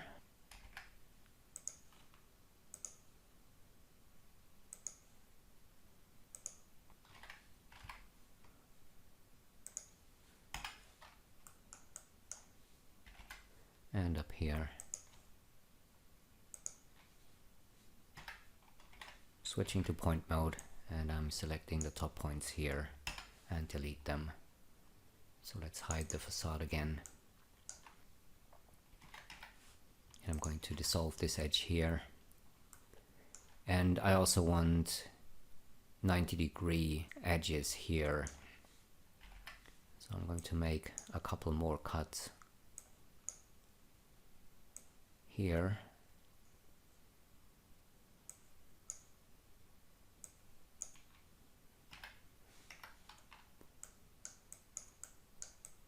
And now we can melt this edge here. And we need to melt it. If I dissolve it, something like this happens. You can't do that on corner polygons. So instead of dissolving, we need to melt these edges so we can keep the points on the corners. And let's see, we need another cut here.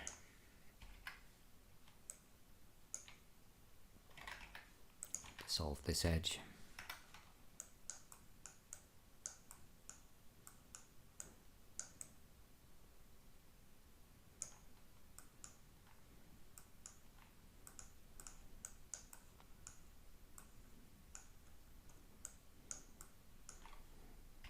And down here, I'm going to make two cuts like this, over here and over here.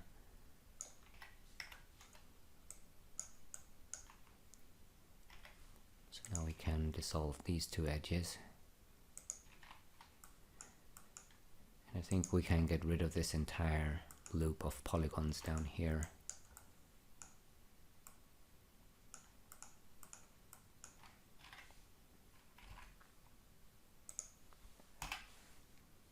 So let's optimize the object again.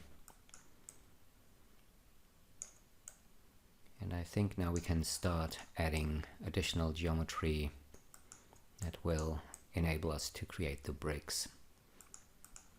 Let's start with the simplest piece up here. And for this one, I just need to make a couple of vertical cuts. And then we can select these edges. Use the bevel tool. I'm not going to use any subdivisions, and let's do an offset of maybe 1.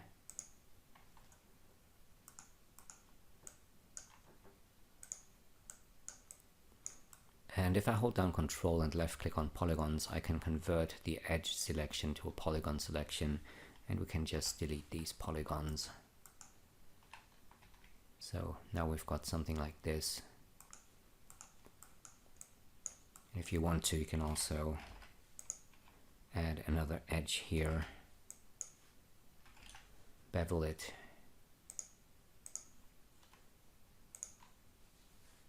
and delete this polygon.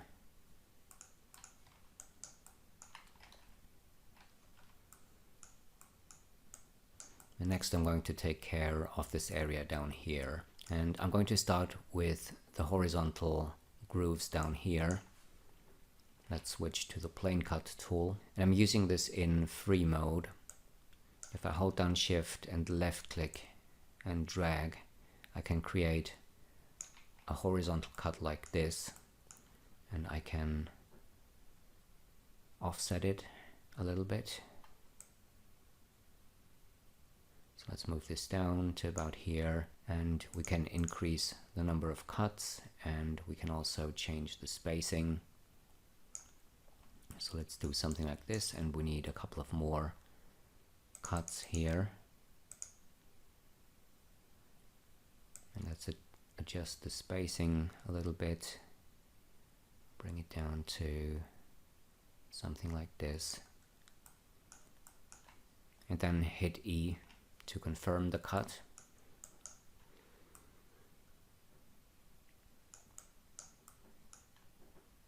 And you can see that the bricks actually only start over here, so we need to remove part of the geometry here. And I think the easiest way to do that is by using extrude inner. And before I do anything else, I'm going to undo the cuts I've just made, because that will just make it easier to fix the geometry. So let's select all these polygons here and use extrude inner. And let's extrude to about here, and then I'm going to make a couple of cuts like so.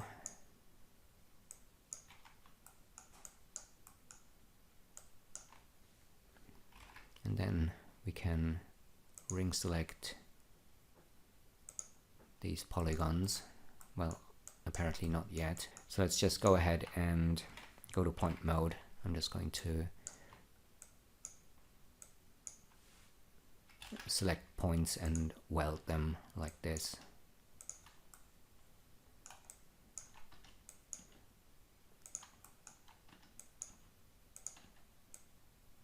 Actually, you know what? Let's just weld these, and maybe we can then just select these edges and dissolve them. We still have to weld the points though, so that was not a good idea. So let's just continue welding these.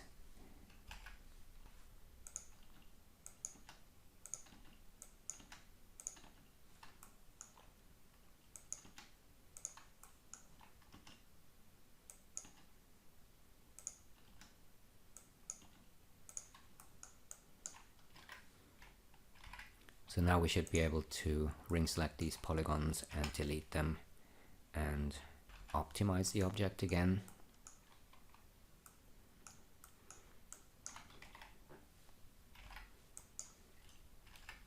Let's weld these points. So let's grab the plane cut tool again. I'm going to do my cut. I still have my settings, so let's adjust the offset a little bit to about here maybe, and switch to any other tool to confirm the cut. So next we're going to create these grooves here, and I'm going to make a backup copy just in case anything goes wrong. And what I'll do is I'll select these polygons here, and I'm going to melt them into an n-gon. And let's get rid of these edges here by dissolving them. Go back to point mode, And using the knife tool, I'm going to add one more horizontal cut over here and over here. And we can get rid of some of the points here.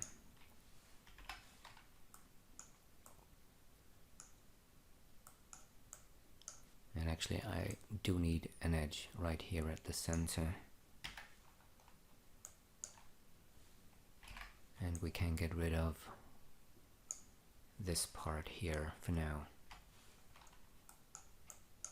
So in order to create those other grooves, I'm going to use the knife tool, and this time I'm going to switch off single line. And what I can do now is cut, I think here we can use this point. I'll cut over to here, and then holding down Shift I can make a straight cut over to here.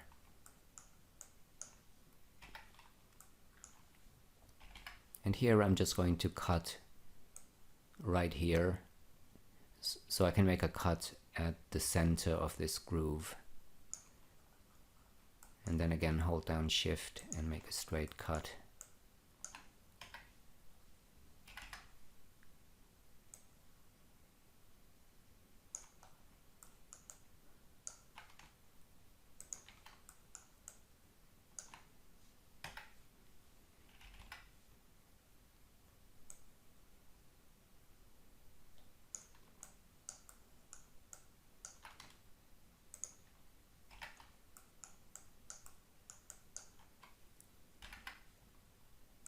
And over here I'm going to cut like this.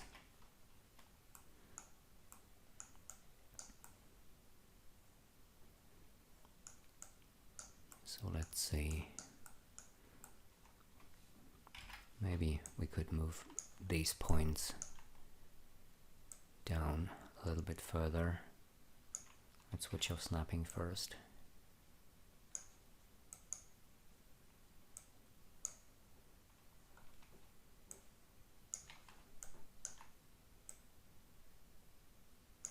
So something like this. And now we can select all of these grooves. Let's just use the move tool, and I'm going to select this edge, and holding down Shift and double clicking on these edges, I can select the entire loops.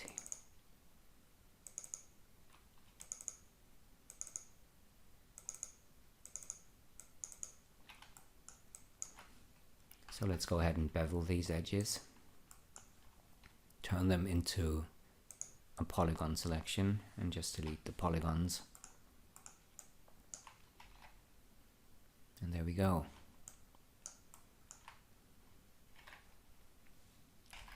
So now we can select these polygons here. I'm just going to split these off.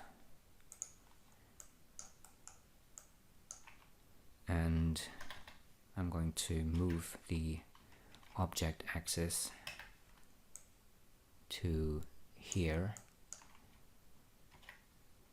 switch off the object axis, and then just rotate this 180 degrees,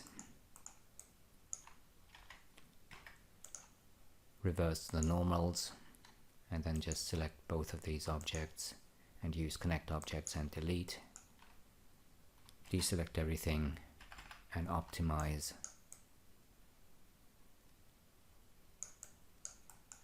And let's switch on our backup. And I'm going to select these points over here and then just snap them to here. I'll just move this into the backup folder here.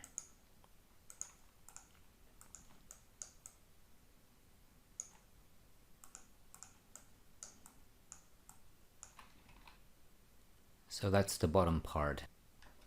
So let's continue. Up here I'm going to make one cut like this. And then I'm going to use the plane cut tool again. We can use the same settings as before. So let's make one cut, and then we can adjust the settings to get what we need. So first of all, I'm going to increase the spacing a little bit, and we also need more cuts.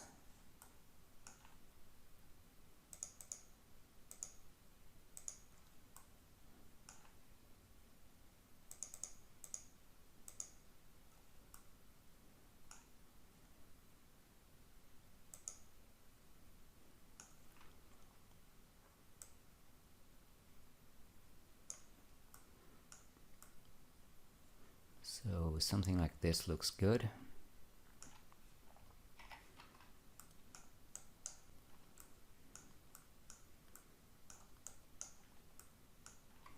And then we can select all of the horizontal lines that we want to bevel to create the grooves.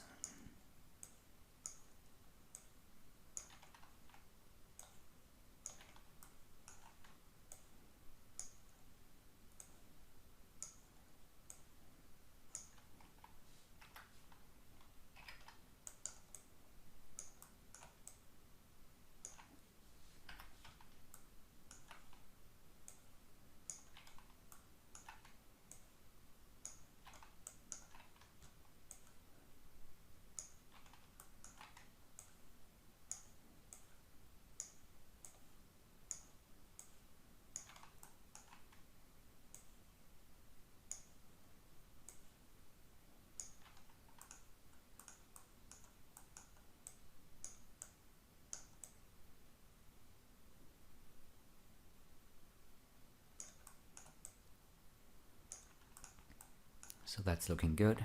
Let's go ahead and bevel these edges, turn them into a polygon selection, and delete the polygons.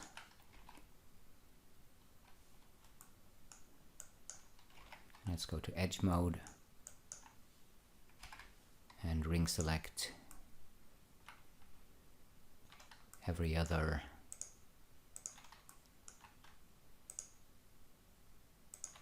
area here.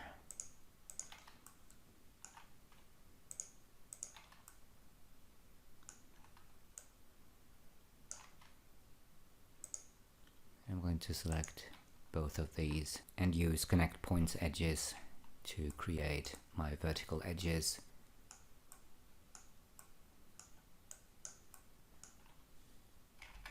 And we don't really need to stick to what's in the reference image, but I'm going to just move some of these edges around a little bit to break up the uniformity.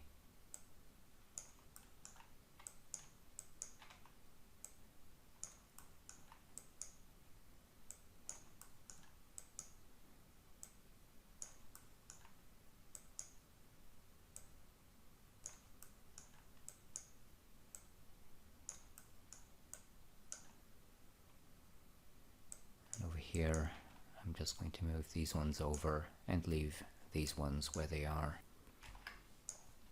So let's go ahead and select all those vertical edges.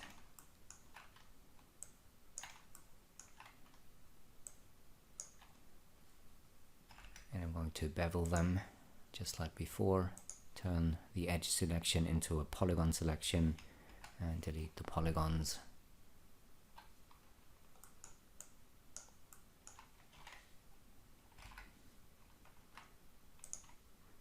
Over here, I'm going to select these edges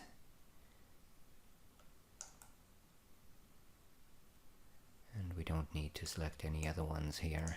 Let's connect these.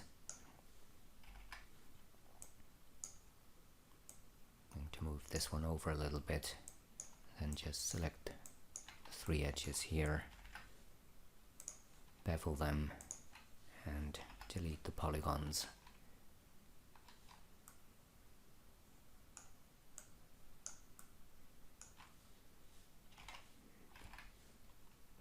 So let's continue over here. Again, I'm selecting every other ring here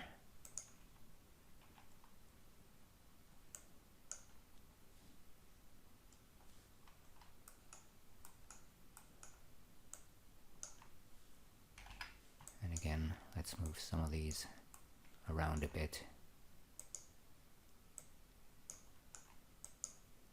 just so everything is not so perfectly even. And then we can select all of these vertical edges, and like before, bevel and delete the polygons.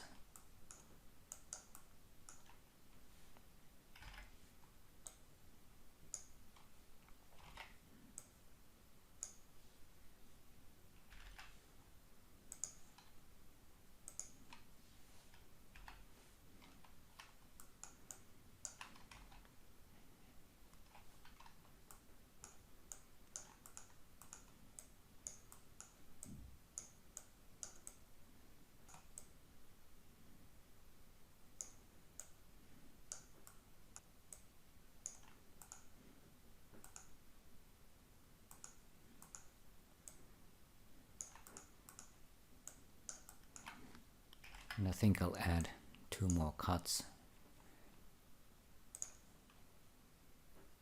over here and over here.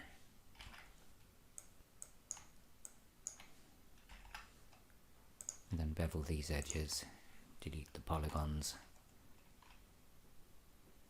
So we're getting something like this.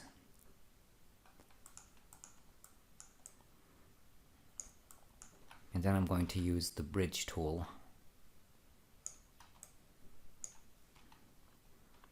to bridge these edges here.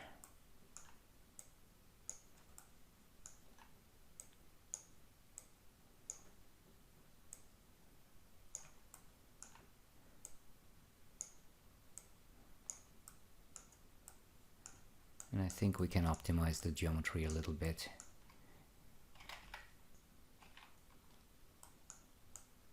So we can delete these edges here.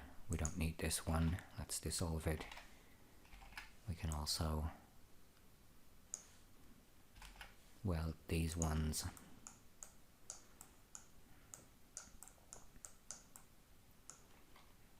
And over here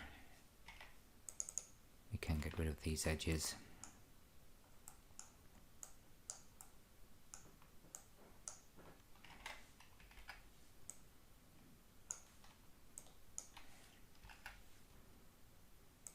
Weld the points here, dissolve these edges and these ones.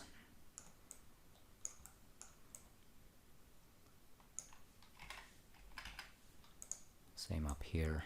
Let's just select these points and weld them, and then just dissolve this edge here.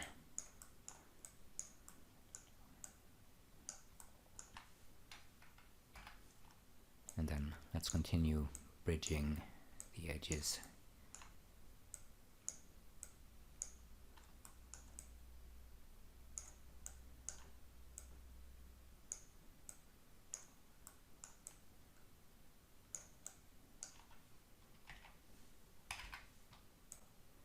And here we can optimize the geometry a little bit by welding these points and then dissolving these edges here.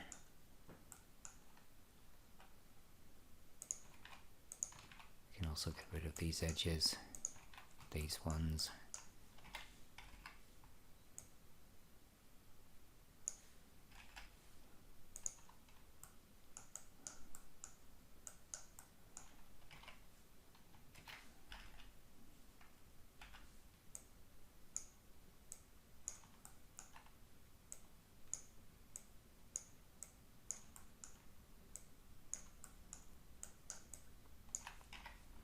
Dissolve this one.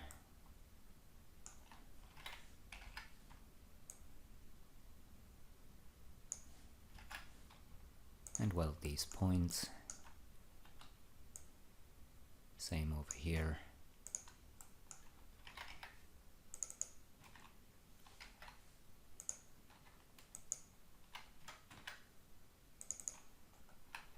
Let's dissolve these edges.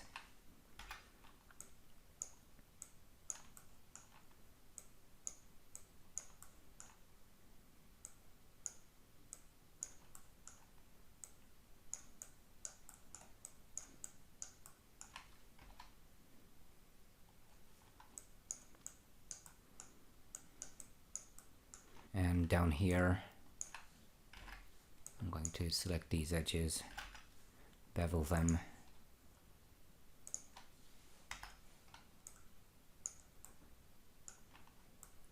and if we want to, we can continue these bricks into the opening here, and I think I'm going to do that.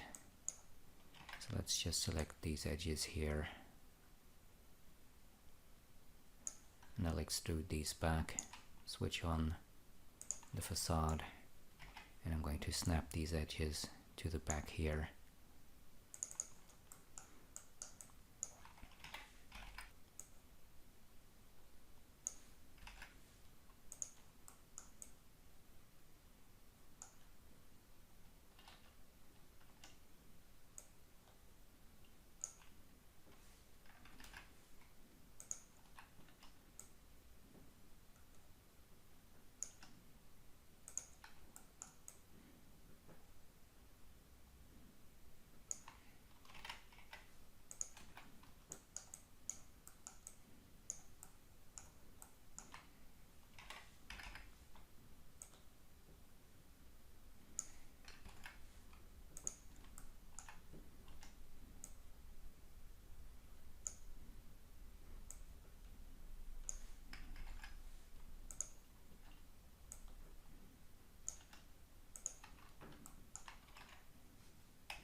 So that's looking good.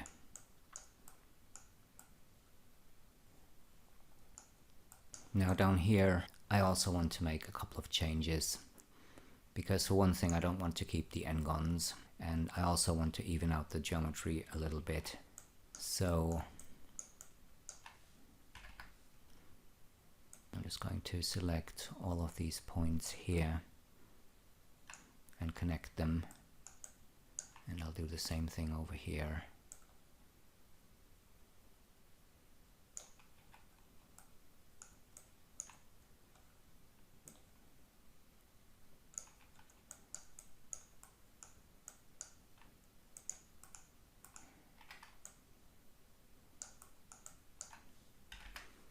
And I need to make another cut down here and over here.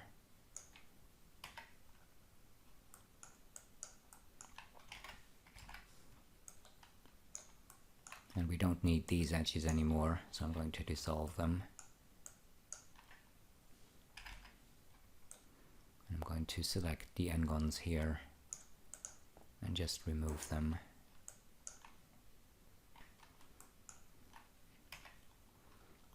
And using the HB even distribution script, I'm going to even out the geometry here.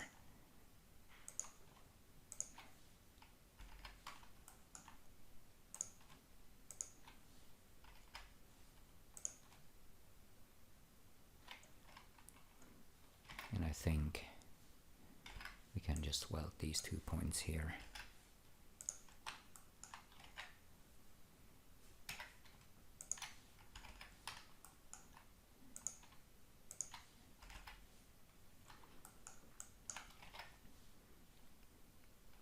Same here. I'm just going to weld these and these.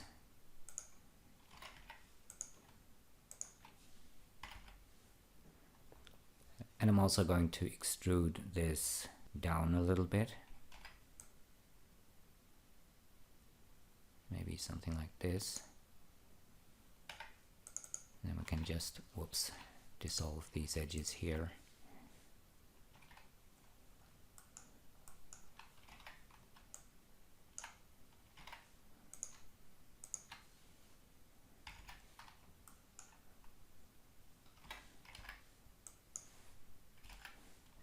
just going to weld these points again.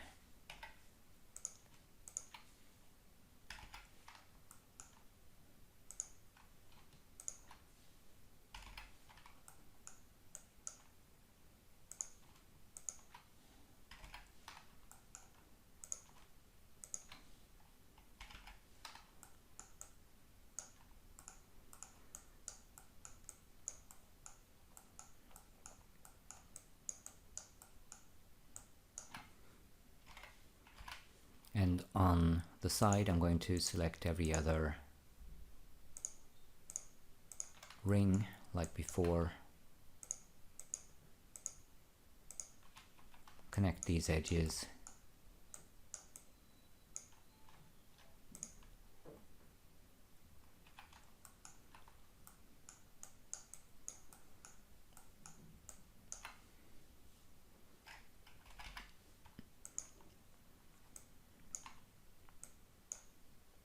Maybe just move some of these edges around just to make it look not so uniform.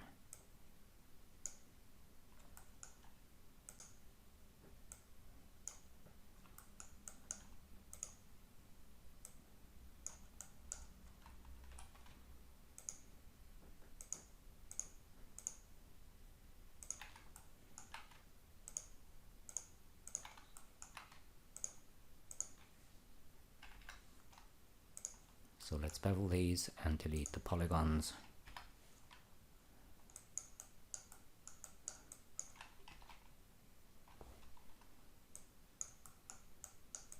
And that's looking pretty good. So just in case, I'm going to keep a backup of this. Let's switch on the facade again, select our bricks,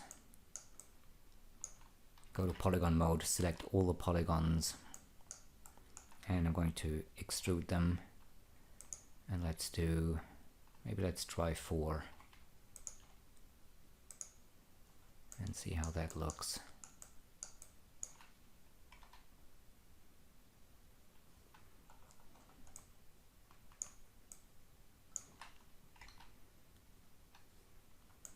And I'm just checking for possible problems. We don't seem to have any, so that's good.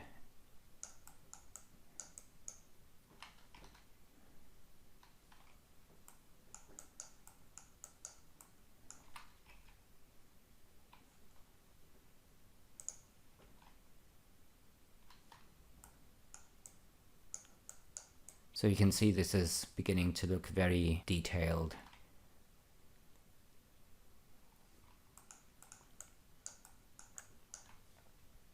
I'm just going to select all the polygons here.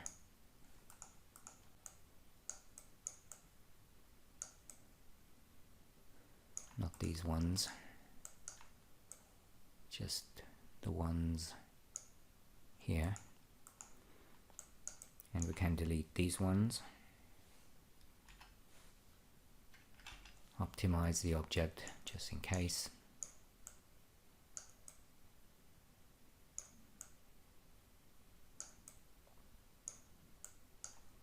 And this opening is now a little bit too small, so I'm going to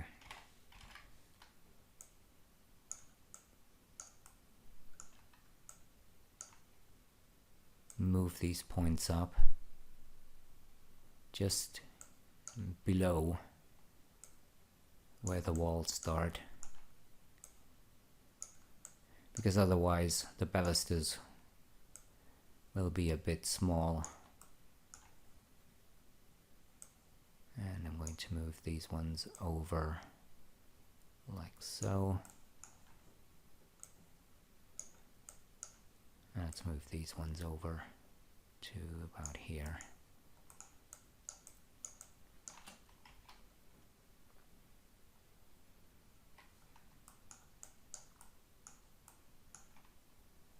We can optimize a few things down here. For example, we can remove these edges here, we don't need these. And maybe I'll change the geometry over here to make it consistent with the geometry over there. So what I'll do here is I'll just make a cut here and here. Let's just switch this to solo mode. And we also need cuts here and here.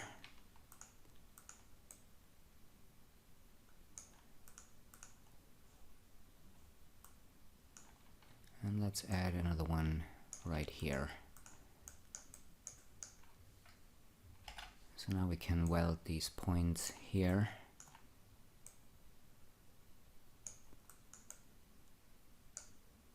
And down here.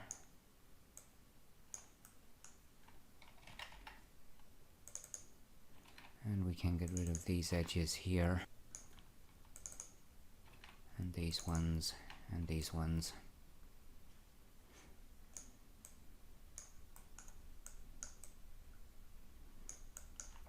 I'm also going to melt this one.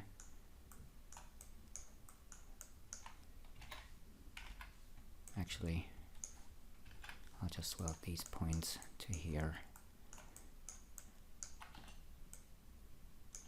And these ones.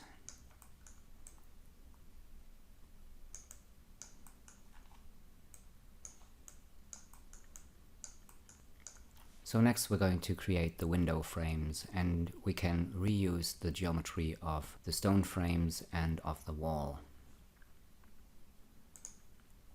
I'm going to put the bricks in my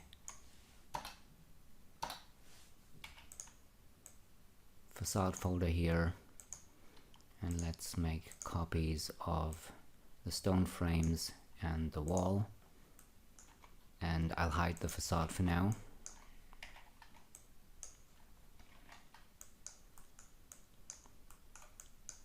And on the wall I'm going to close this polygon hole, select this n-gon, hit UI to invert the selection, delete everything and optimize. Did I just delete everything? I guess I did. So let's make sure that only the wall is selected before we hit UI, delete everything, optimize, and then I'm going to center the object axis.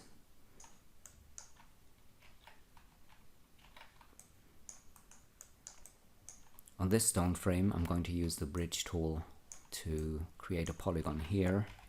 I'm going to select it, hit UI to invert the selection, delete everything else and optimize the object, and again center the object axis. And this is going to be our window frame ground floor, and this is our window frame first floor.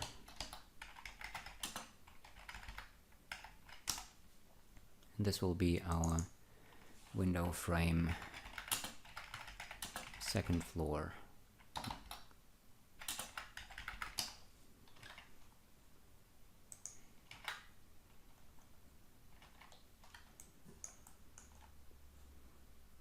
Actually, this is the ground floor.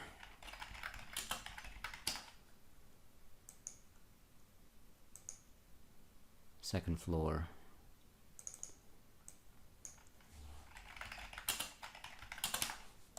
And window frame first floor. So on this one I'm going to close the polygon hole at the back, select the polygon, invert the selection, delete everything, optimize the object, and again use axis center to center the axis here.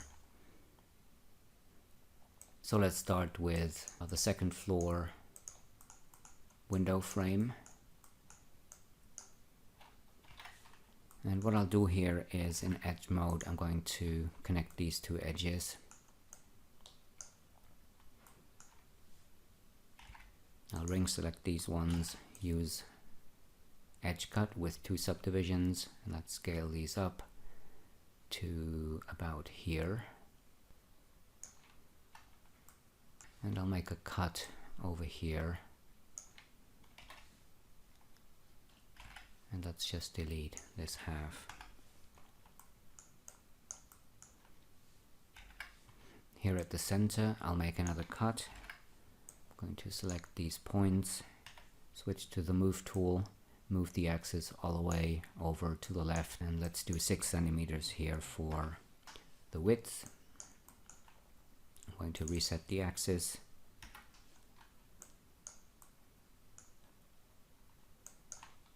And we're going to need another edge loop here and here, and also at the top. And let's ring select these edges, and using edge cut I'm going to add 1, 2, 3, 4, 1, 2, 3, 4, 5. That's one too many, so I'm going to add 3 subdivisions, and we also need an edge loop here. And this one I'm going to bevel, and I'll use an offset of 2 centimeters. And let's do the same here.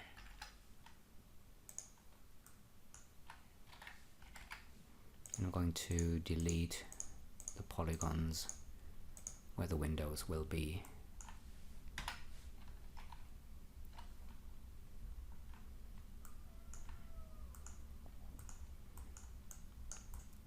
So now we can select all the polygons and extrude them forward a bit.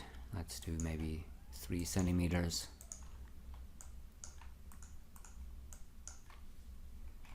And then I'm going to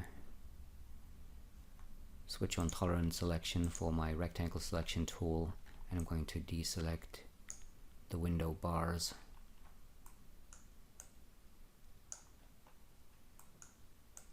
And let's see, I'm also going to deselect these polygons here, and I'm going to extrude again. Let's do another 3 centimeters. And then I'm going to deselect everything except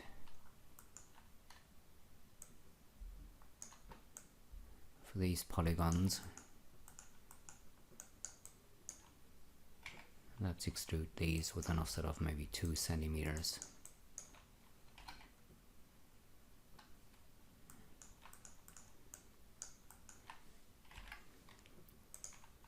Now we can select the polygons at the center and delete them. We can also select this edge loop and dissolve these edges. And let's go ahead and weld some points on the corners.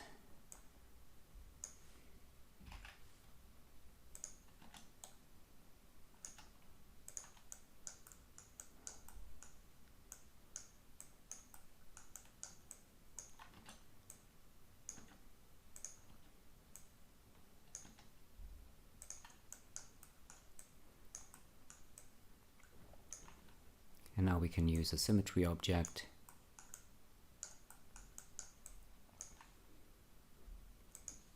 Let's make this editable.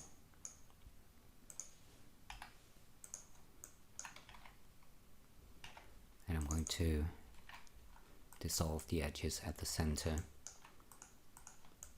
So this is our first window frame. Now let's continue with this one.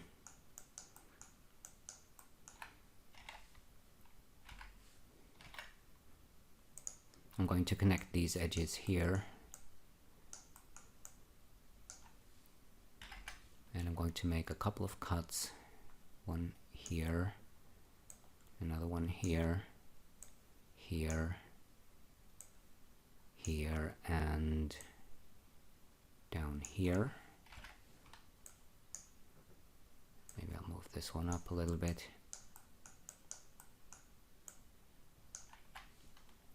Now we'll also need one here at the top, one at the bottom, and one over here.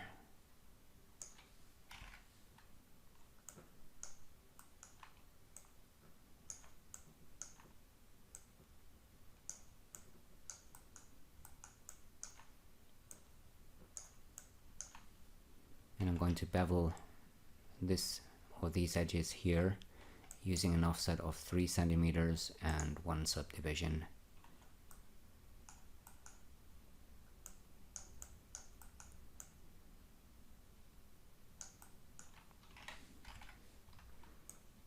And then I'm going to delete half of the object.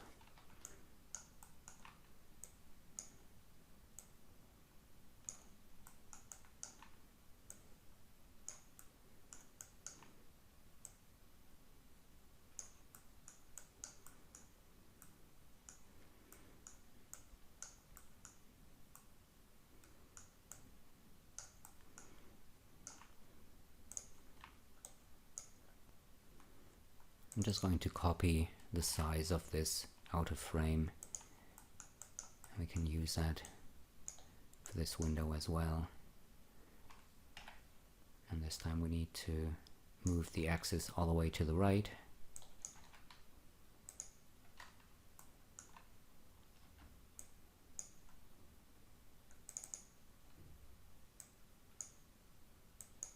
And all the way to the bottom for these edges here,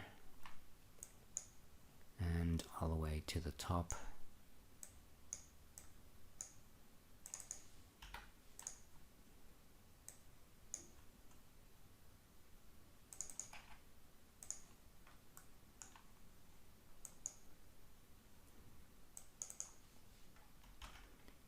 And let's reset this to the default.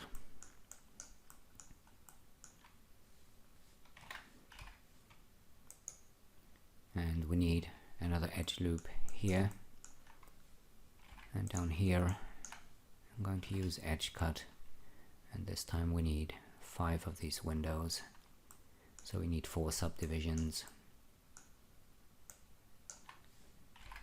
And we'll also need edges here. So now we can bevel these.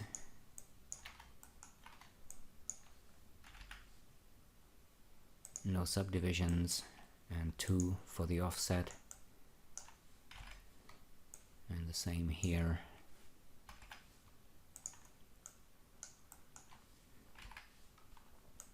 And again I'm going to add an edge loop down here and also at the top.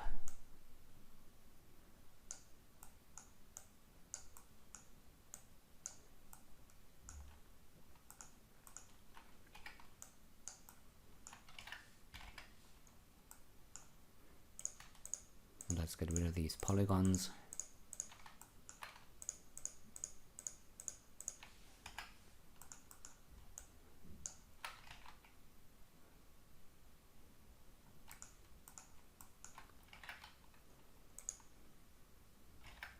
I'm going to select all the polygons, extrude them with an offset of 3.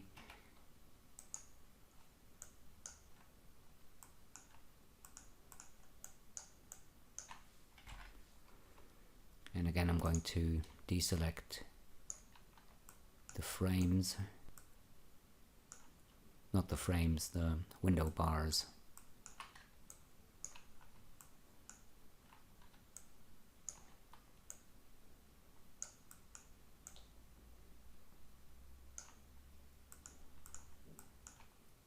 And let's extrude again with an offset of 3 centimeters.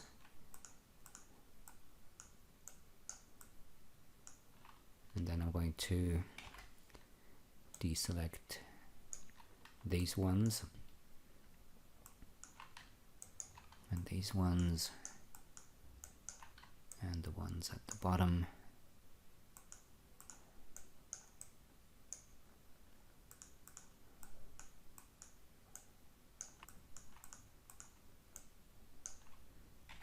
And let's extrude with an offset of 2 maybe.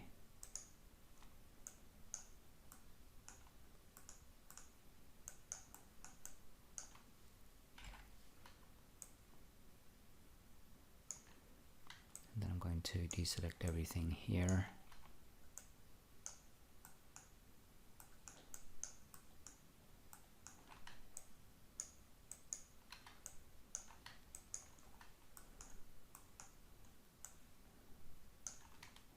We do need these ones.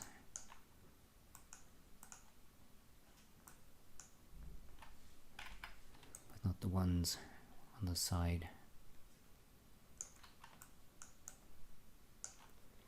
Let's extrude again with an offset of 2 centimeters. I'm going to deselect these ones now.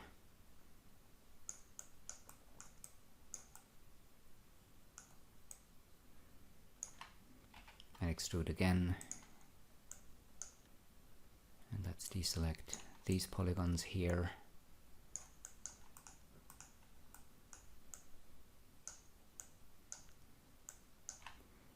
Let's go to edge mode. I'm going to add another edge loop in here. Go back to polygon mode and deselect these polygons here.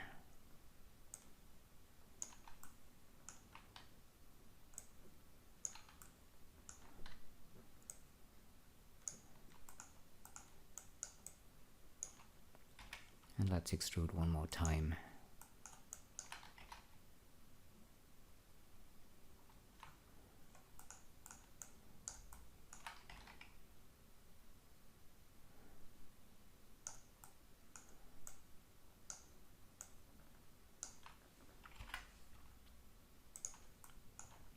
Next I'm going to deselect the polygons, or select the polygons on the side here. And I'm going to delete them and optimize the object.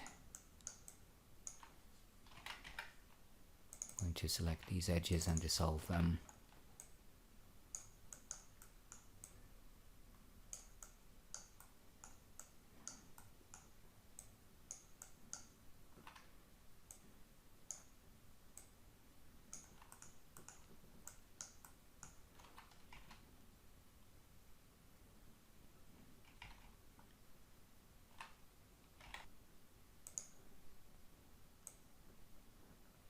The center is a bit thin, so I'm going to move all of these points over a little bit.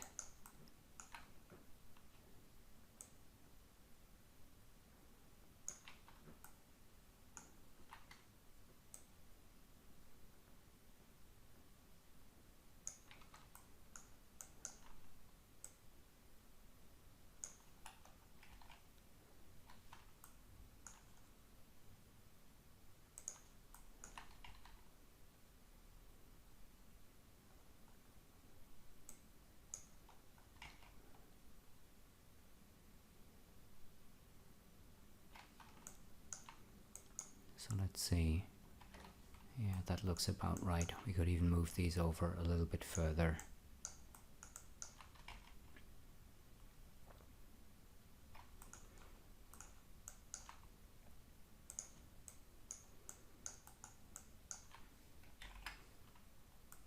And again, I'm going to weld some points on the corners.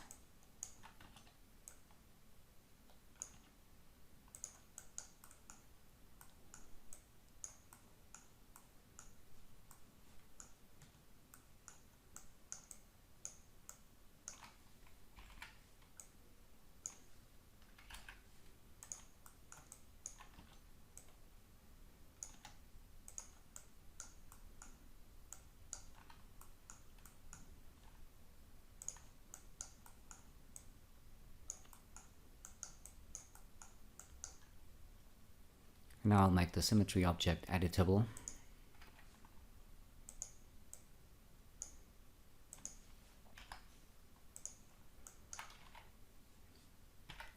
And let's remove the edges at the center.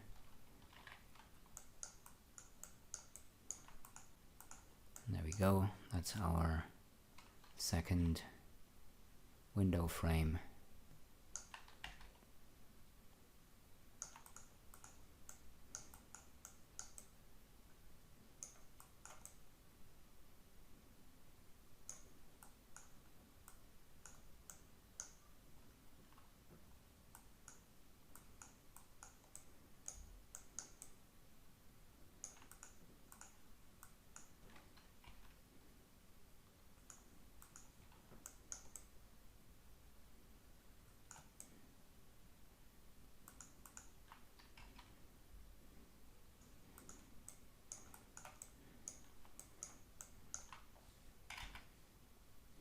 Let's go back a few steps. I don't really like the middle part here.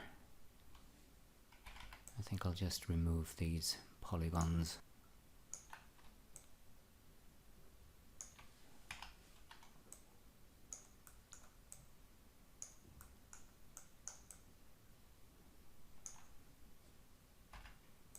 I'm going to bridge these ones.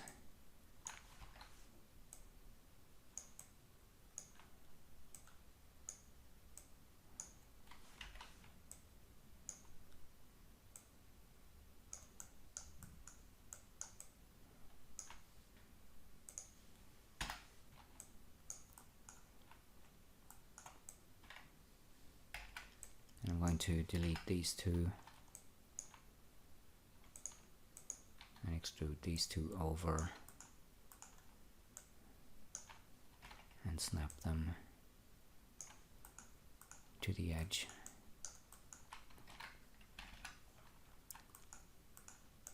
So I've just optimized the object.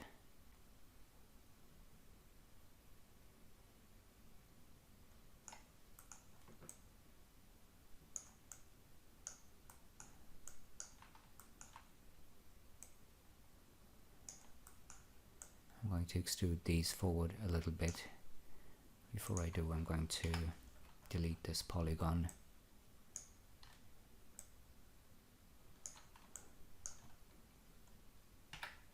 And I'm going to line them up with this edge here.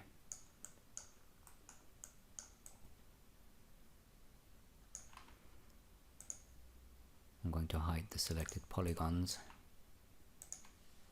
Delete this one, and I'm going to unhide everything again.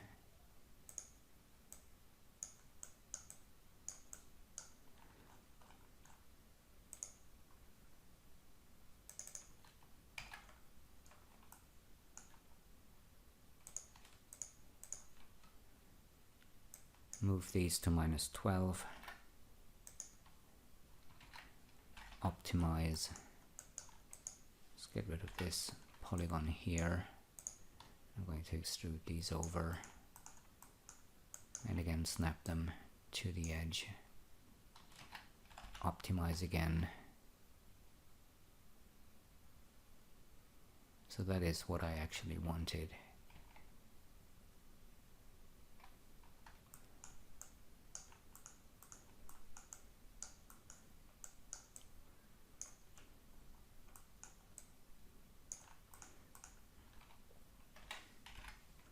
And I think we could also select these ones, these points, that is.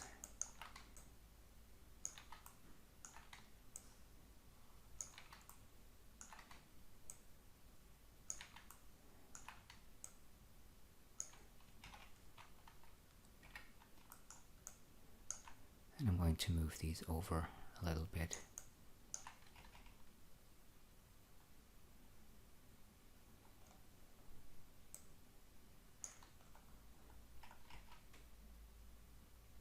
Okay, so that's looking a little bit better, I think. So now I'm going to make the symmetry object editable.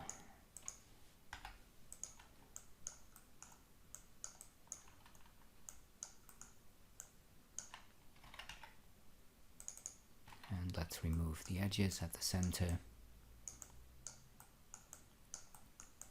And that's our second window frame done.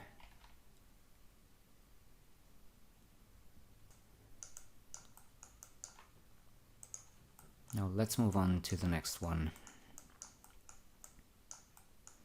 And what I'm going to do with this one is I'm going to select the end gun and use extrude inner. Let's extrude this down, maybe with an offset of 7, and use extrude inner again. Bring this down to here, and again, and this time I'm using an offset of 4, which is the width of the window bars.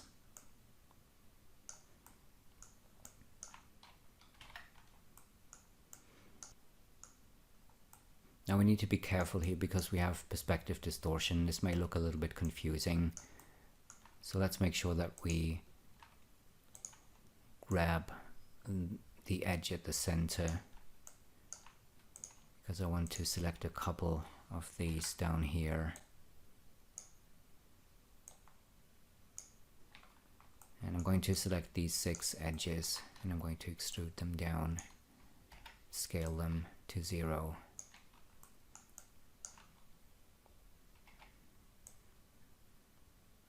And move them down a bit further. And maybe I'll line these up with this point down here.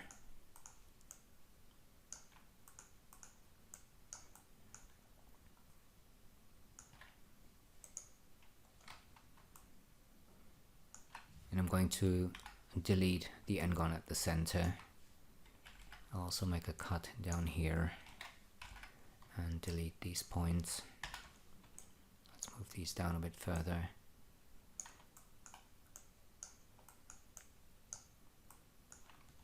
And up here I'm going to make a couple of cuts.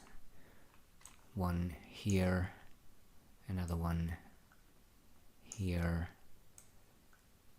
and here, and here, and one more down here, and here.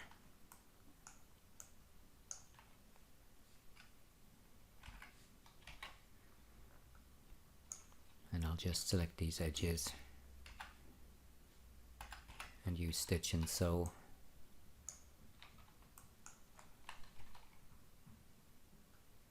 So we're getting something like this. And let's make 2 cuts here so we can connect the geometry that's coming from the top.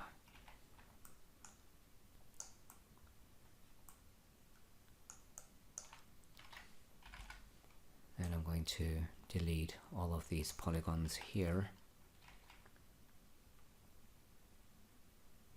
So that's giving us this shape.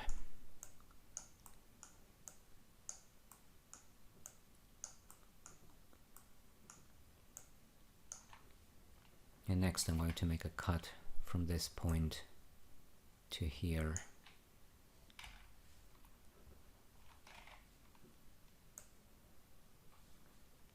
And let's also cut from this point up to here.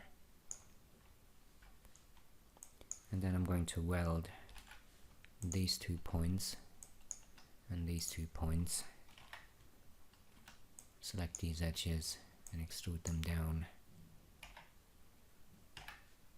Scale them to 0. And we have 1, 2, 3, 4 edges here, but we have a couple more down here. So what I'll do for now is I'll just select these ones and dissolve them. Same here, let's just dissolve these. And we don't really need to continue all of these edges, so we could add another cut and add another cut here, another one here, and then another one straight across, which means that we can get rid of these edges here. And that reduces the number of edges that we need to bring down to this area.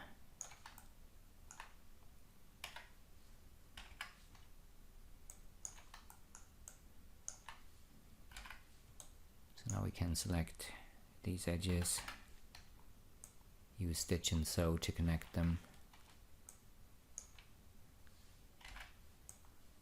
Can dissolve these edges here, and then we can also connect these ones using stitch and sew. And again, we can dissolve these edges here.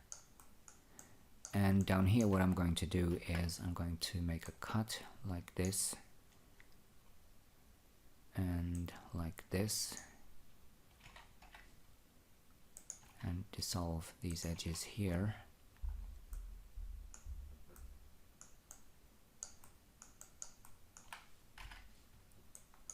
Let's grab these edges and extrude them down. And I'm going going to line them up with the ones at the bottom. And let's go ahead and delete half of the object.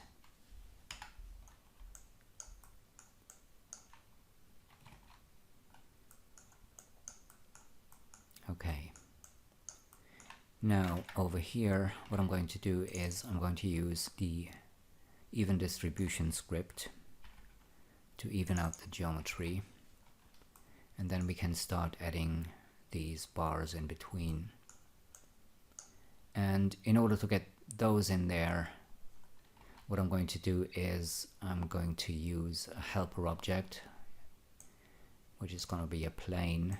I'm going to set it to -z. We only need one segment, and I'm going to set the width to 4. And then I'm going to move this plane and snap it to, let's snap it to here. I'm going to rotate it, make it parallel with this bar here. So something like this. And let's move this over.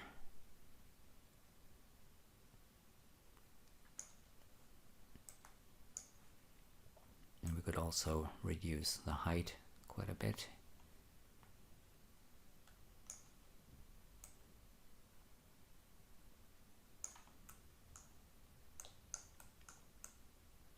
So something like this.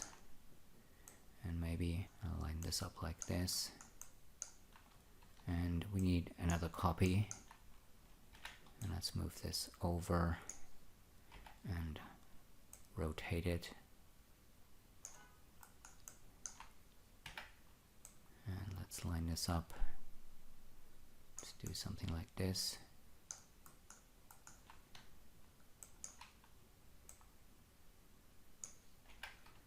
And I'm using another copy to create that third bar over here.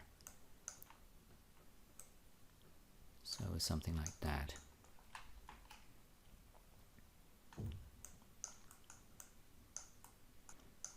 And now we can use the knife tool and snap to the plane.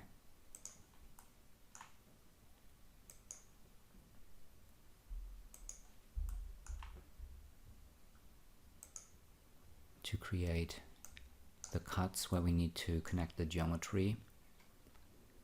And I think this was the first one. Let's switch that off, switch to the move tool, switch to point mode, and what I'll do here is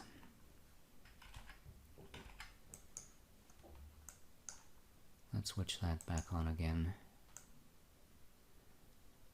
Well, the knife tool didn't snap to this very accurately, did it? I'm just going to undo that and try again.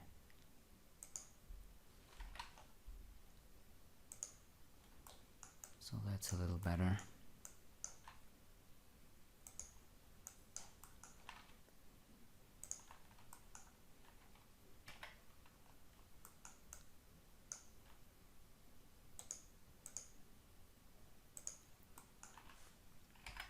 So now I can weld these 2 points together.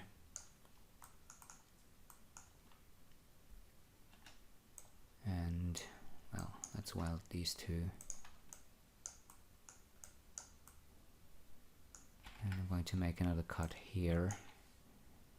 So now I can bridge these edges and these ones. And hopefully that will give us something that has an even width, and that's looking good. So let's see if we need to optimize anything down here, and we do.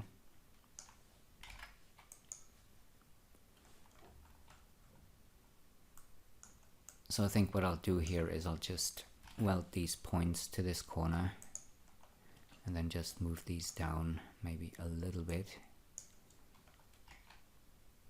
trying not to change the even widths that we have. So that looks good. We need another cut here.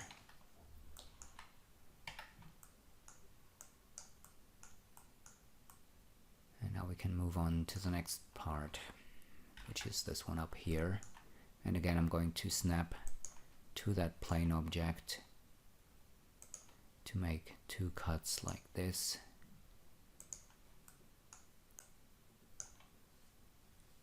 And then we can weld these points and these ones.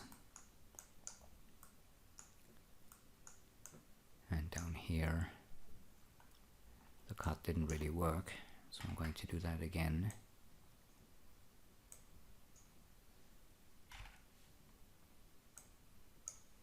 So let's grab all of these points and weld them to this one. I'm just going to grab all of these points and weld them to this one.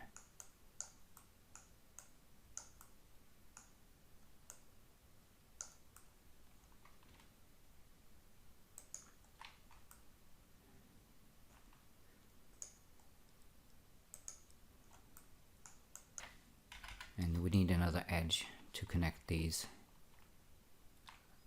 areas.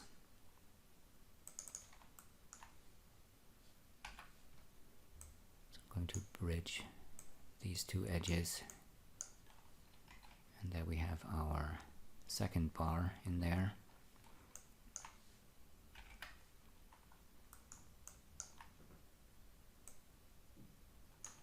So I'll make a couple more cuts.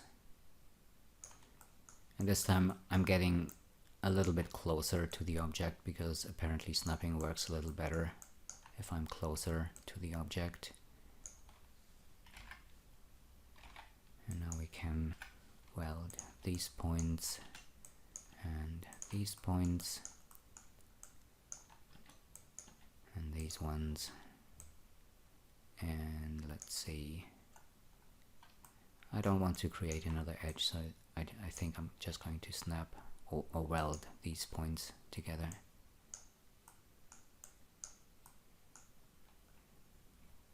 Okay, so let's hide that.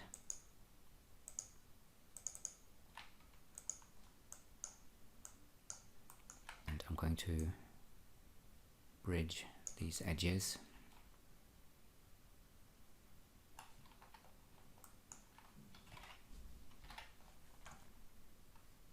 And next I'm going to even out the geometry.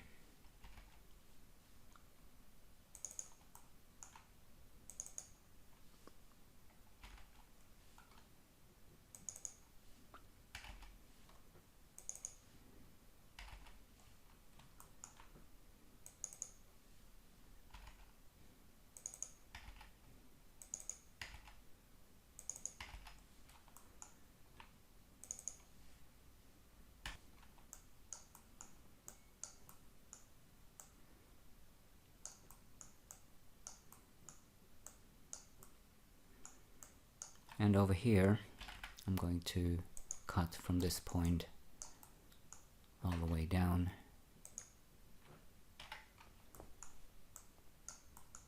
Which means that we don't really need these edges or these. Now this middle part seems to be going almost all the way to the top. So I'll connect these edges here. I'll connect these points and connect these edges. And then I'm just going to move this point over.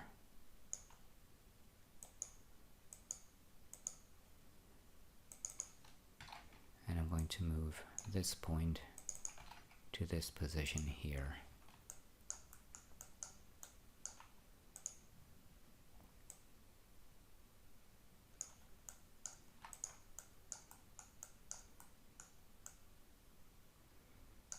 So we've got these areas covered.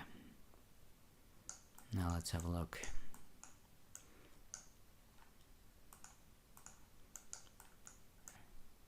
Oh, we still got this polygon here. I'm just going to get rid of this.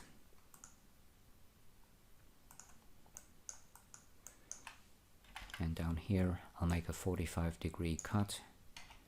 Then I'll make another cut straight across, and I'll make another cut here. So we can melt this edge and use the bridge tool to close off the geometry here. I'm going to add another edge loop here. And I'm also going to add another cut for the bottom of the window frame.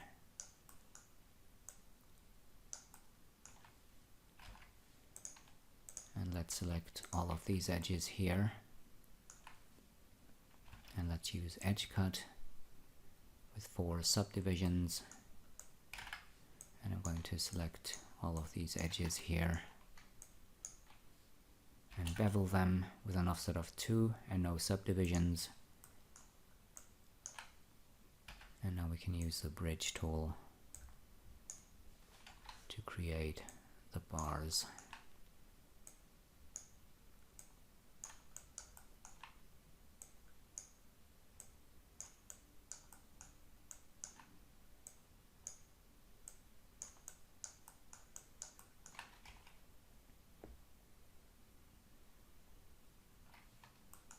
Okay, looking nice so far.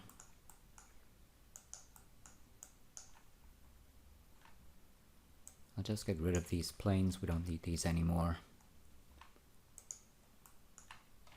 And let's select all the polygons and extrude with an offset of 3 centimeters.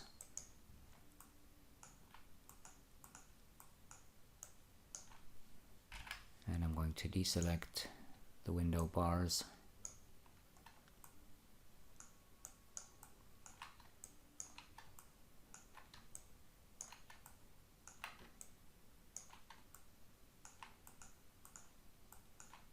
Extrude again. Forgot to deselect a couple.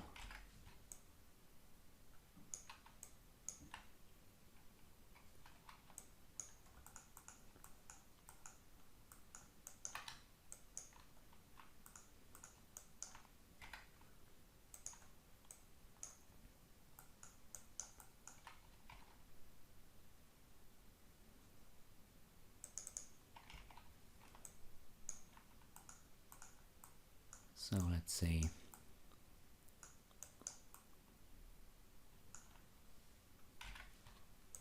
Let's deselect these ones.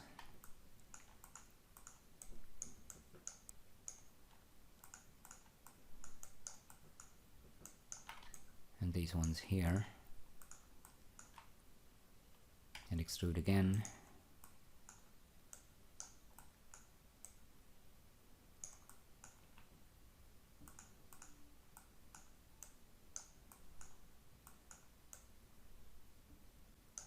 And I'm going to deselect these ones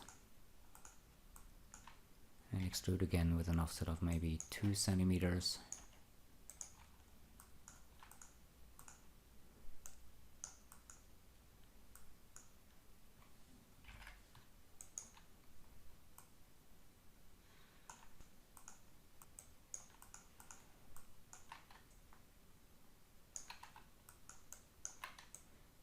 Let's deselect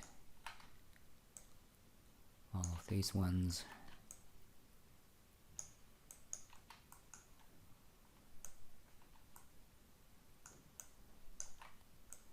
And these ones.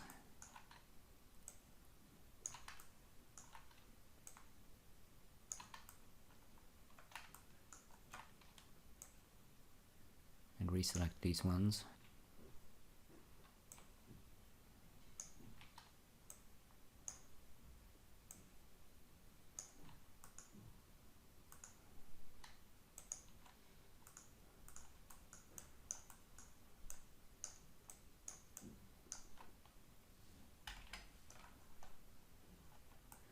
Oh, it looks like I deselected everything. Let's just go back a few steps.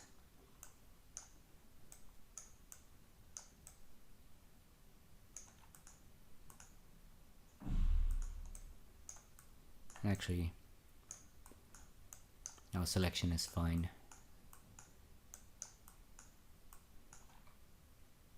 So let's just extrude these out another 2 centimeters. just select these ones.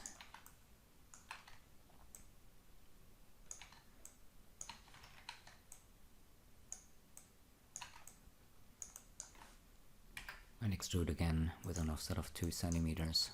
Let's see how that looks.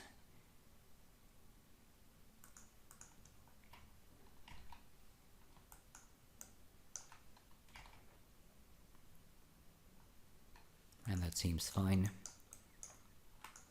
So let's go ahead and delete the polygons at the center.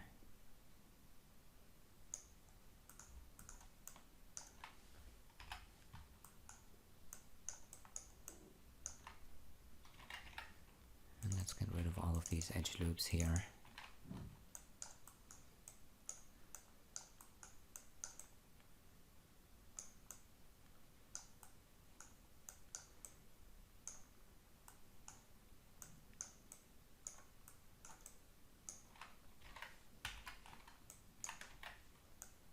Let's just keep that as it is.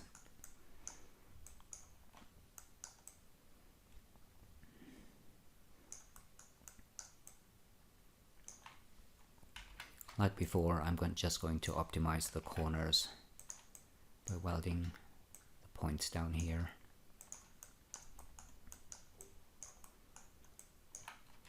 We also need to optimize the object.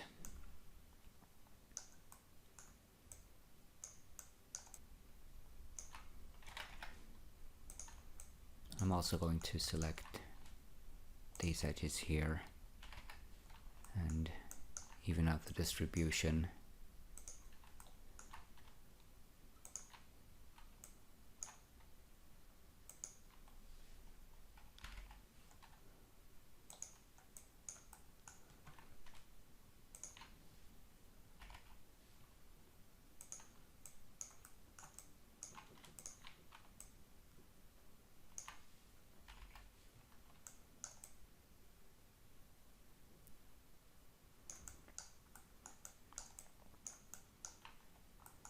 Let's put this in a symmetry object. Let's do a quick render to see how it looks.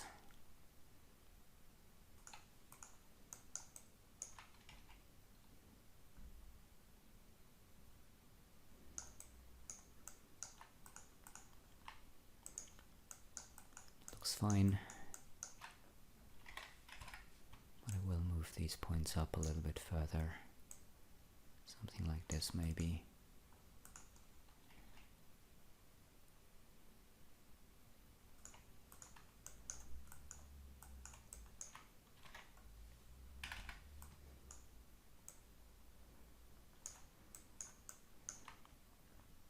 And I'll move these polygons back a little bit.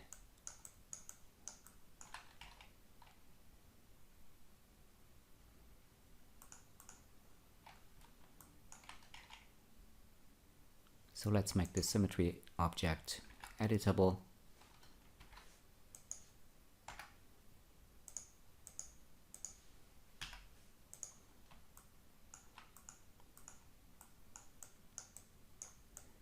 And we could also add the glass. And we can use the same objects that we used before. So the wall and the 2 stone frames. Let's copy these and let's hide everything else. So on the wall, I'm just going to close that polygon hole, select the n-gon, invert the selection, delete everything else, optimize the object and center the axis.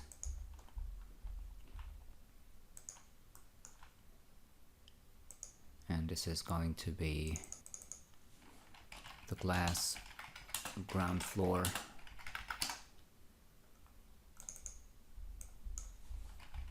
Glass second floor. And the glass for the first floor.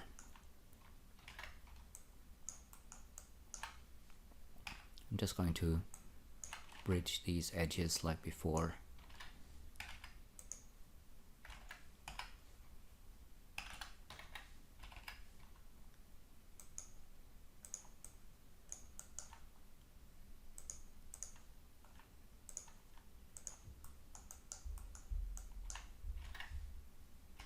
And here I'm going to close the polygon hole, select this polygon, invert the selection, optimize, and center the object axis.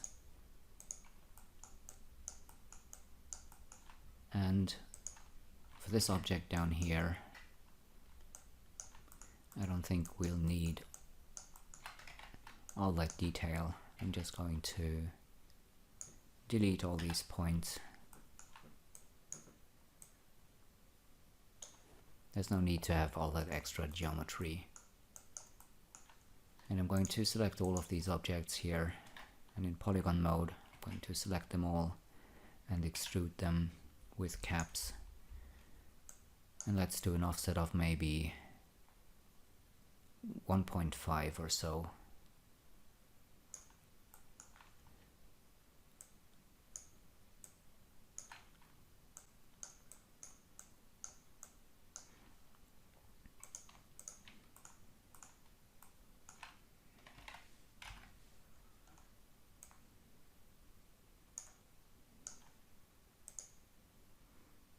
So I've selected all the points at the back of these window frames, and I'm just pulling these back a little bit so we have a little more depth. And then we can take the glass and move that back a little bit further as well. And let's make everything visible. And I'm going to select all of my window parts and just move these forward a little bit.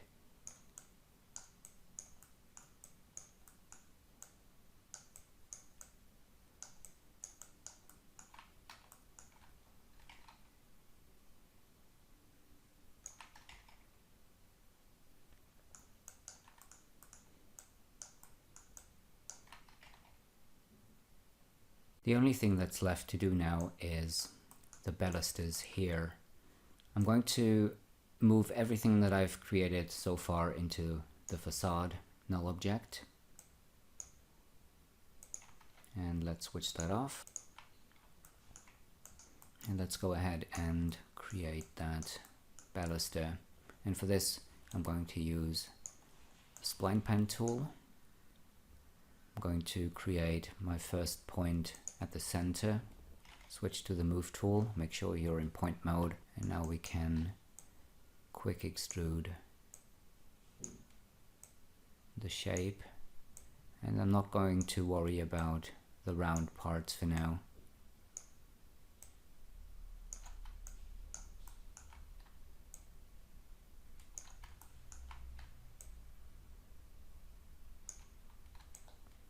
So let's just extrude these points.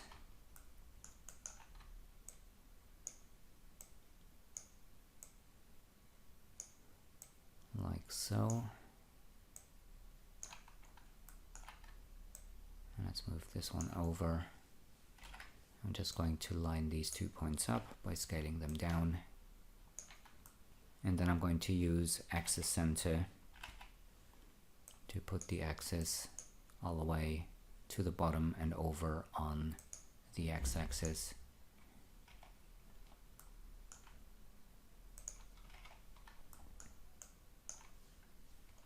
So let's see, I'm going to scale these points down to 0, and then we can select these ones and chamfer them. And let's do the same here and here.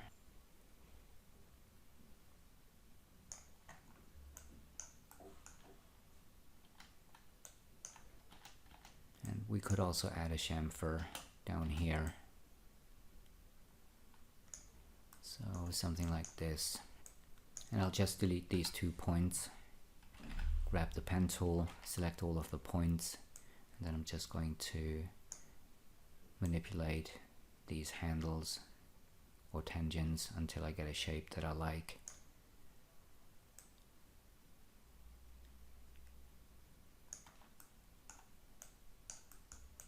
So something like this maybe.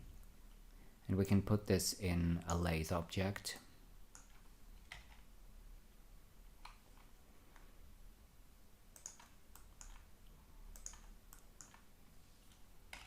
I don't really like the shape of this round part here yet.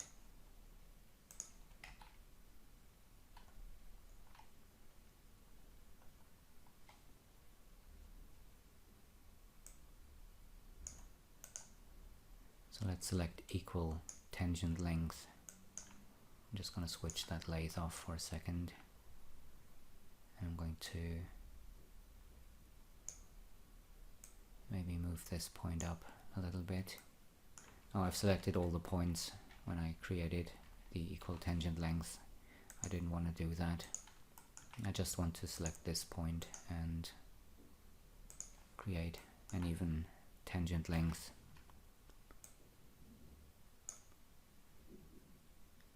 So I'm going to move this around a bit.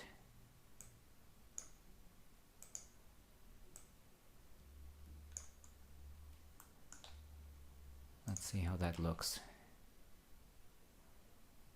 Yeah, and I'm liking this a little better.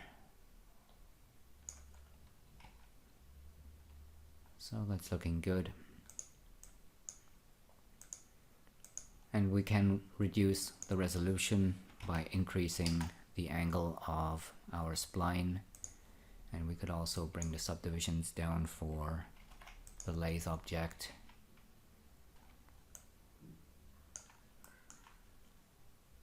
So let's switch on our facade again.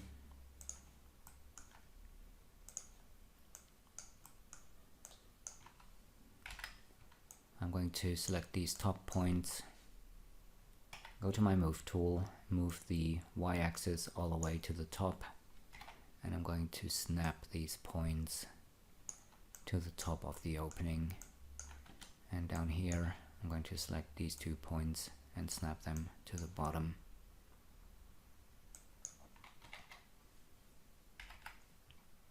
I'm going to change the object axis again so it's at the center and at the bottom, and maybe we should add another lathe here. So I'm going to put this in the second lathe, delete this one, and that's because if I add this using the Alt key, which automatically makes it a parent of the spline, it also automatically assumes the position of the object axis of the spline. And that's kind of important in this case because now I can add a cloner, again holding down the Alt key, and this cloner will also be added at the object axis of the lathe and the spline now. And we need 5 copies here, and we need to clone it along the x-axis.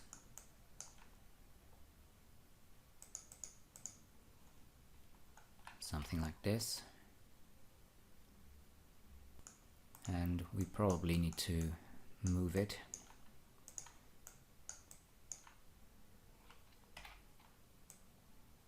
So let's move this back a little bit, maybe something like this. And I'm also going to change the display to constant shading. Select my cloner, go to the transform tab, use the color picker, and click on one of the objects here so the balusters get the same color as the rest of the objects here. They do look a little bit darker because we have ambient occlusion, and these balusters are inside this opening, so they're going to look a little bit darker.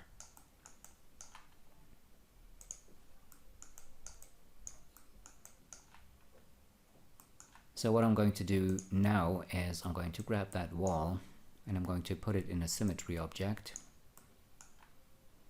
Let's call this facade. And now we can grab all of the other objects and make them children of the wall. And if we do it like this, we can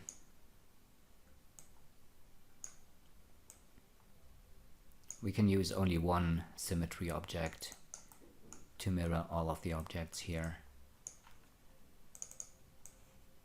And I'll just put a simple white material on there. And let's do a render.